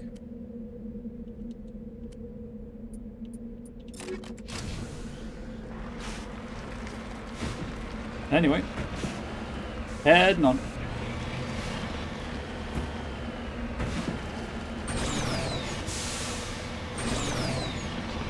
With regards to tomorrow's stream, I am going to do everything in my power to stream as normal. There is a deadline coming up on a project I'm involved with. It's not a writing project, it's something else. And the deadline is looming. Or like the first milestone deadline, let's say, is looming.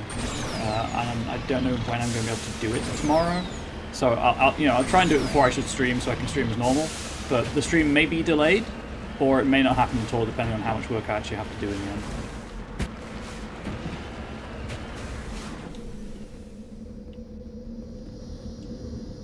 This device is transmitting tight beam signals into geosynchronous orbit. This disrupts the survey team's GPS satellites, causing them to crash nearby. Which is presumably what the scavengers were doing on the planet. Let me go over here.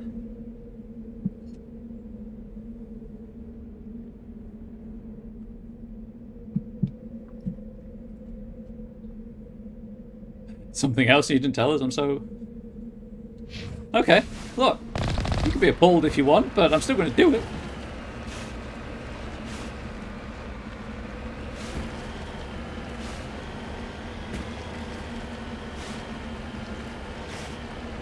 I'm hoping to be able to do it this evening and schedule it so I don't have to worry about it tomorrow morning.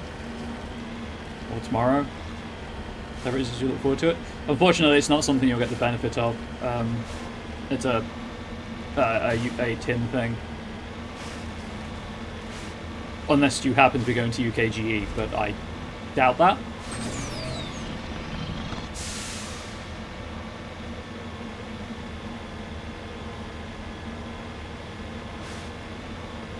For the American, well, for the non-English and... For those in the audience not interested in the UK board game scene, UKGE is the UK Games Expo. It's the largest game convention in the country. Clearly I have to go in there, so I'm not going to go in there just yet.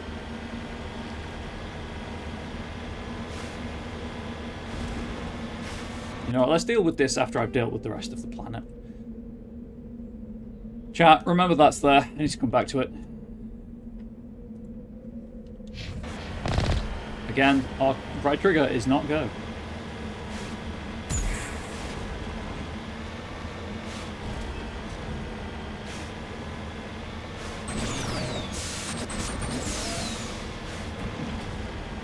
I'm surprised I got out of the Mako to kill those scavengers. I didn't need to. It's got a turret on it. Why am I like this? Why does anyone watch this content?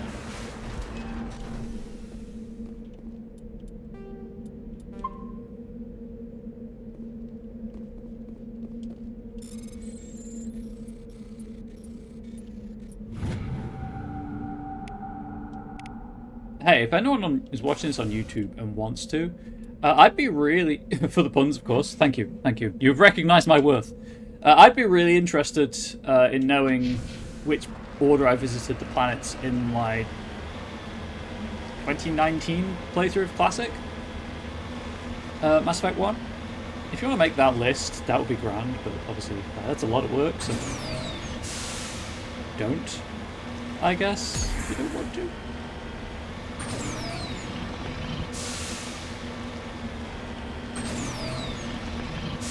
Come for great quality gameplay.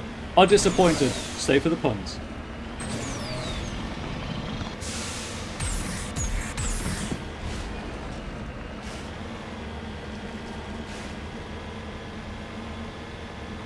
Oh no, it's a Thrashamore!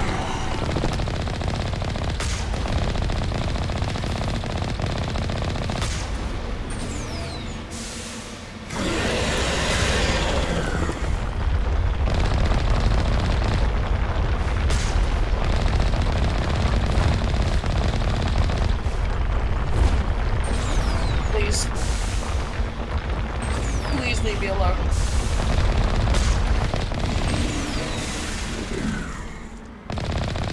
Oh, do not drive straight into Thrashamore.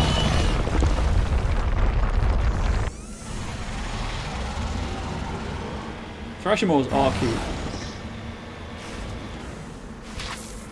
Wow! Somehow managed to avoid that.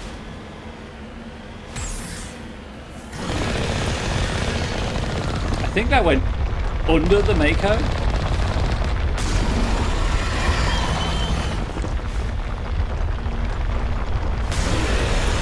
There's a note every now and then in the background, or two notes I should say, that play, that sounds like my phone vibrating on my desk. Every time I look. Look how I ended up coming to your streams and I can't find a way out. Help. Yeah, how did you... was it... Oh, Ari, I know. It was Bridget. I assume.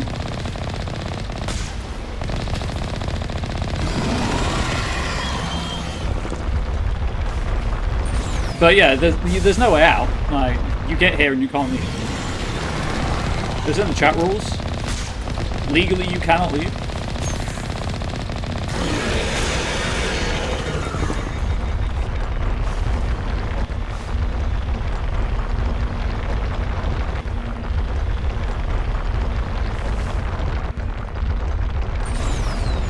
Ah, juked!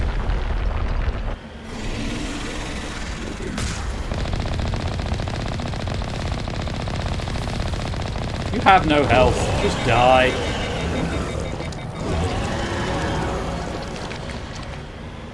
Wonder why she connected us. Was it a Silent Hill tabletop stuff or what? Who knows? Lost the time. Maybe we could ask her. Probably wasn't Silent Hill. It was probably tabletop stuff.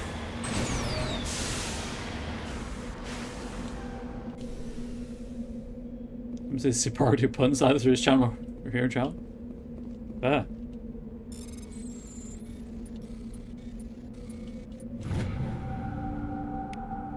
There are no signs of any survivors. The pod is empty except for a small tattered flag mark with the Nimines colony insignia. Okay, so that's those two. Yeah, it's just this stuff over here now.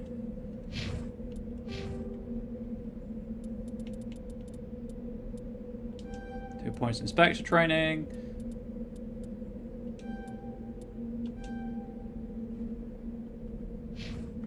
Unstabilized is here because of Onyx Path stuff. Behind the screen paid off.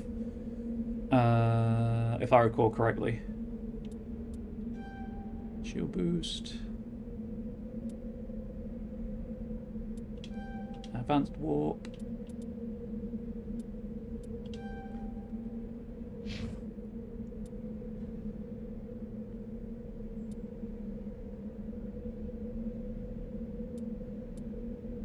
To be fair, Ari, I could figure it out. Like, I could find out how long you've been following the channel and then look what I was playing at that point. See if that had any bearing on it. Like, I want to say it was The Witcher 3, but I was playing that for a long time, so who knows.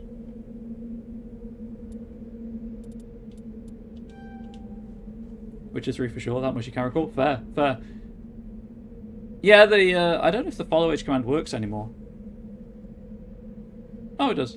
No, it's deprecated and discontinued. I need to fix that. I really do need to fix that.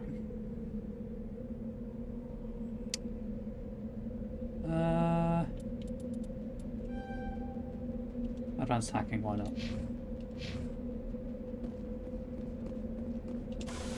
Back in my slightly burning Mako.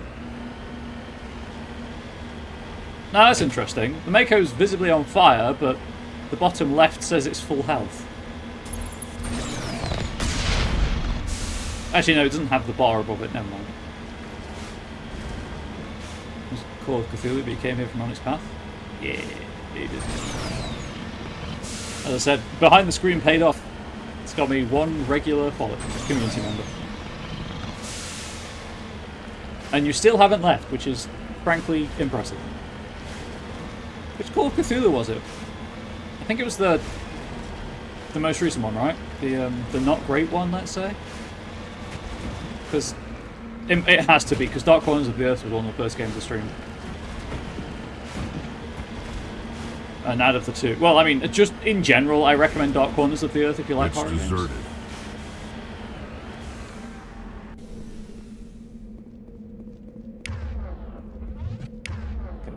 Equipped.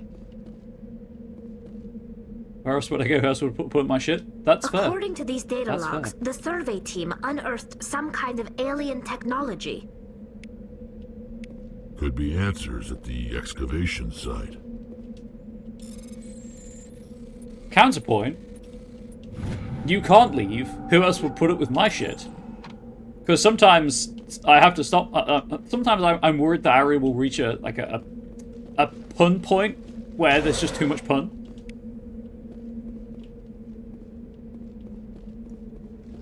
The punt of no return, if you will.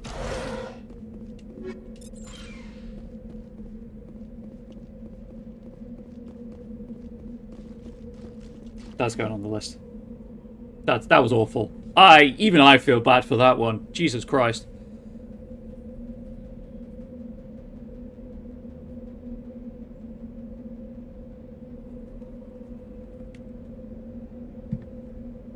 I feel like I need to commission art of like a sticker that's just a ham, but you know the netting ham comes in that says boo. Dark Corners of the Earth still suffers from the issue most Call of Cthulhu games do, which is in Call of Cthulhu you aren't supposed to fight the big bad evil. What? You mean you're not supposed to shoot Dagon in the face or kill a flying polyps with a Yithian lightning gun? What?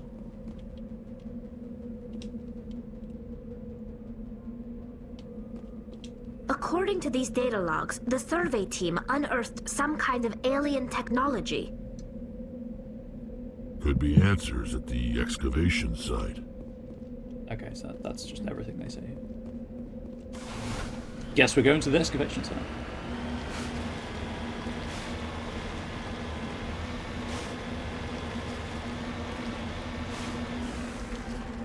Heading out.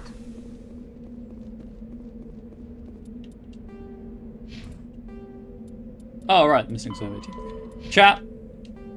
The flying polyp is fine because you use the Lithium lightning or Dagon, no? But you use a... Is it Dagon?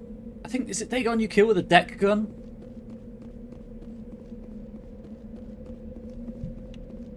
Or is it Hydra? I'm pretty sure you kill both Dagon and Hydra in DCOTE.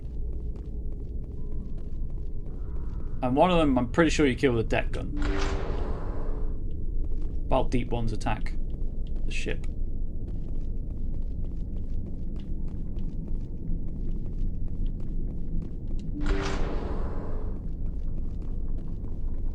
That said, again, like, ignoring the fact that you're not supposed to kill... Oh, look, they're husks.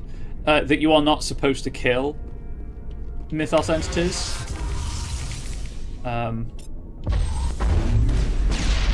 It's a phenomenal horror game. Did a lot of cool stuff.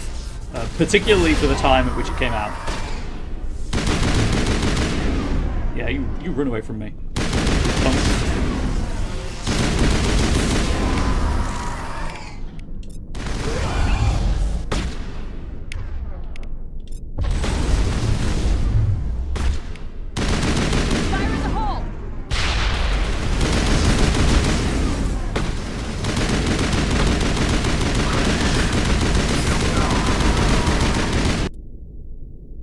Hang on, chat.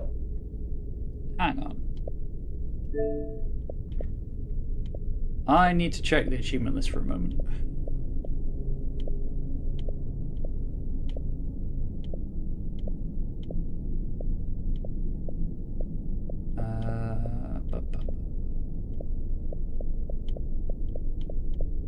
Did they get rid of it?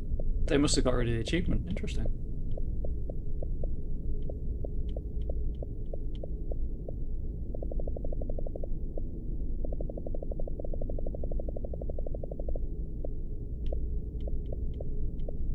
Sorry, there's a...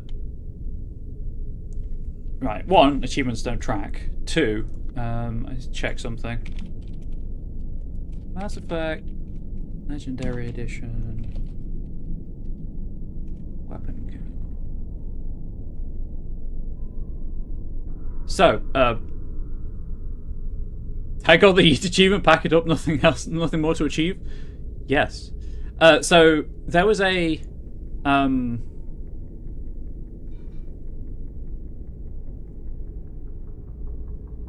achievement in Mass Effect Classic where it was like kill I think 100 enemies with each weapon with each type of weapon, and if you did that, no matter what class you were playing for like future playthroughs, you unlocked all of the weapon training. So that's what I was checking to see, because this is a really good grinding spot, because there's like 10 husks in here, more than 10 husks maybe in here. So I just reload the save, because it tracked it by game, not save. So you could just reload the save constantly to do it.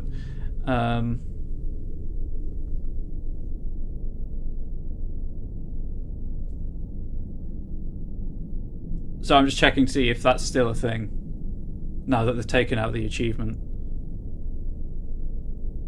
BioWare Community Manager posted you have to finish the game to unlock them.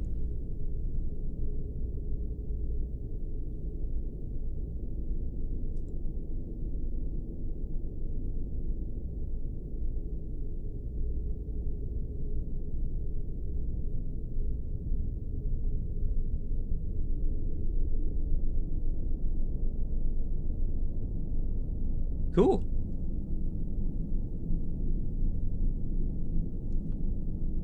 So I don't have to worry about that.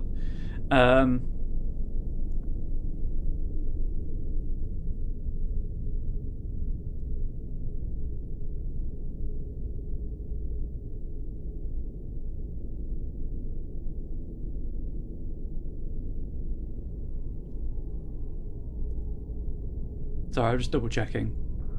Because if I have to do that, I'll just keep the save out front.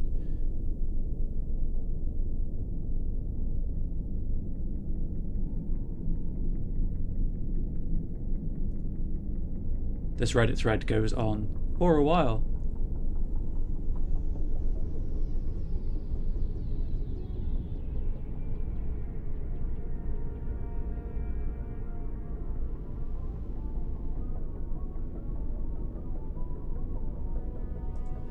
Apparently it's just finished the game. And getting the power achievements gives you the...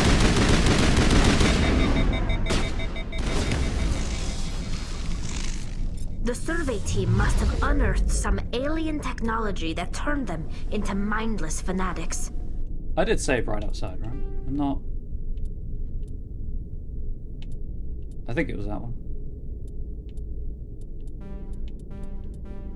I'll try to keep that save. Whatever they found, it's long gone now. Just in case, you know. I'll do some more research off stream, because if I do need to get the 150 weapon kills or whatever it was, 100, 150, something like that, you know, there's a lot of husks in here to kill them with. And if I don't, I've saved a lot of time, because that achievement to get the weapon training was very dull, particularly with slow firing weapons like the sniper rifle. Hoo boy, it took a while. Enemy contact. I wanted to do in the slightest.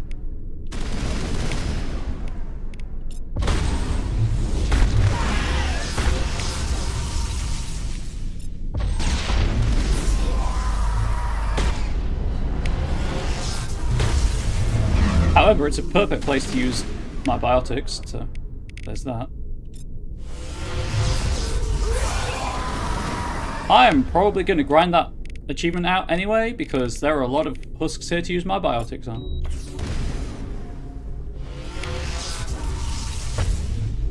Oh, I've got barrier and shields. Well, I misunderstood how this worked. Please, the Avenger.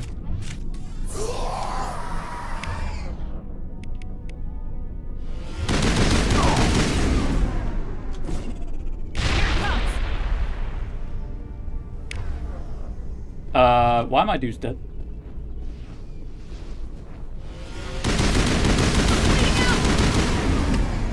That accounts for all of the exogenous survey team. They were converted to cybernetic husks by devices similar to those used by the Geth on Eden Prime. How they came to be buried on a frontier world so far from Geth territory is a mystery. Chat, how much health do I have? I have 9 health after that. Ooh, that was close. Think we got him, Commander. Technically, I didn't need to do that because I get a full heal when I go back to Normandy, but I really don't care.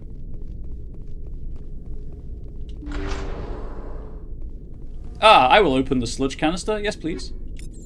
I'll take a shotgun and I think a pistol out of the sludge canister.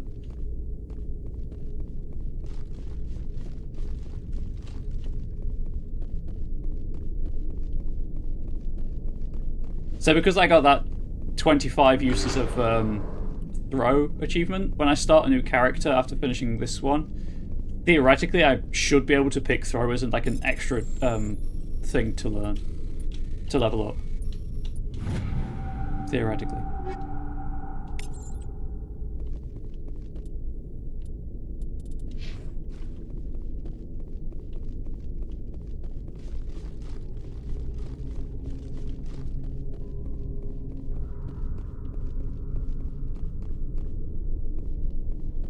Crate.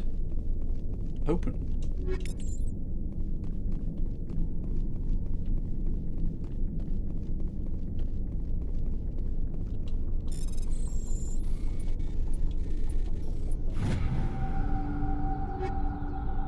Ooh, a new amp. Don't mind if... Oh, that's the wrong tab. Don't mind if I do.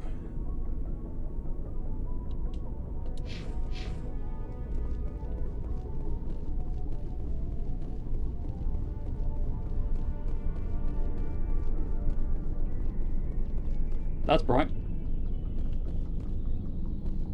I say, staring directly at it as someone with very sensitive eyes. I'm not smart, chat. My eyes hurt now, would you believe?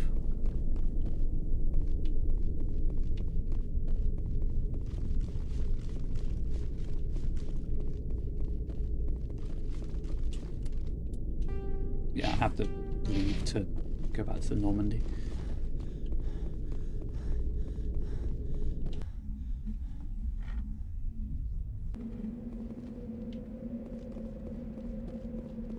Right, one last try for the Rachni song. Oh, also, this is the Mako. This is a joke, like, I don't know. I don't think anyone in my current audience will get. Mako. Sorry. Western language, left to right. My assault rifle is a tsunami, which makes this Mako tsunami. There's a Yu-Gi-Oh joke for, like, again, I don't know who in my audience is a Yu-Gi-Oh fan. You know what? I'll keep this. I'll keep it. Why not?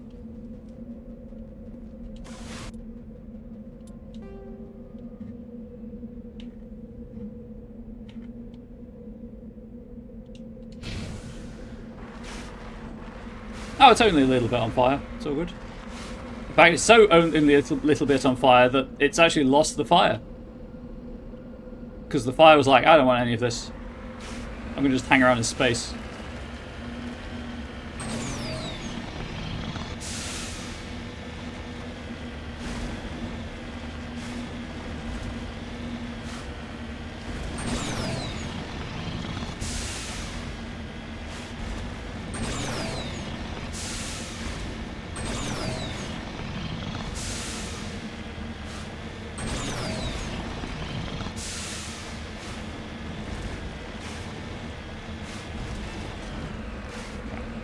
see if I can get the song to trigger this time.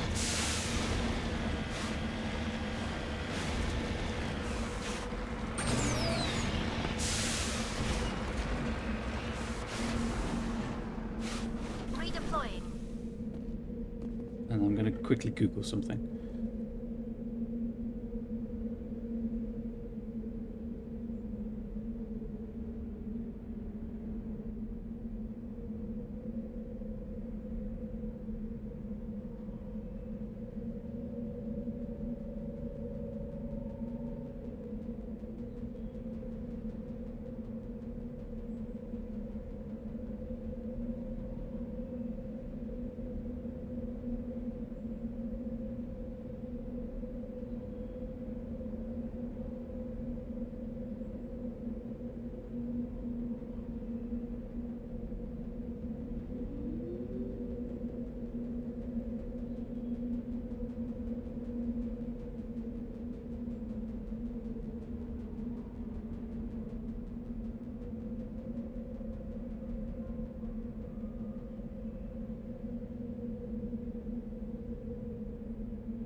You enjoying the Right Now song, chat?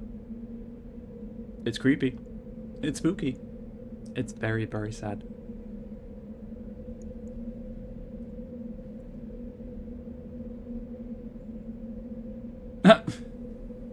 So apparently, all of the AI, all of the engineer skills you can use on the Mako, and it counts towards using it 25 times.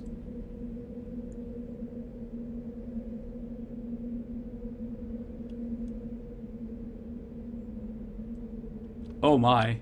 And the biotic skills, because you can target them apparently.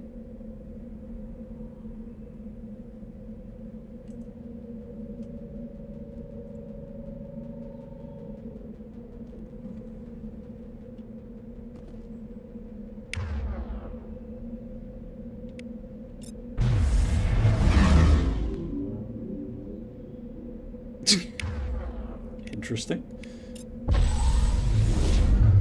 I don't think any of them are going to trigger, but... Yeah, you can target the Mako so that you can see its, health. So I guess, yeah, interesting.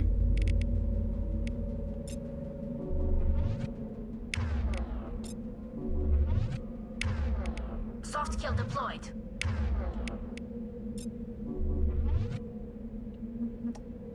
Well, that's going to be very easy to grind out then. However, back to the Normandy. Now we've had the sad Rachni song of etc, etc, etc. How am I doing on... Oh, the old inventory is starting to look a little full, so I should have time tonight to clear it out. So I'll try to do that before next stream. I'm going to try to save 2 just in case. So I'll have save 1 and 3 and it'll be weird, but there's my double save. YouTube, as ever, let me know what you thought in the comment section below. Please share the content with anyone you think might like it. Please like the video, subscribe to the YouTube channel, swing by twitch.tv/comradebubbles, and drop me a follow. Any other links for like my Ko-Fi and my merch store and my Throne wish list are in the video description. Until next time, YouTube, please do stay safe, please do stay healthy, please do stay wholesome. Much love to you all.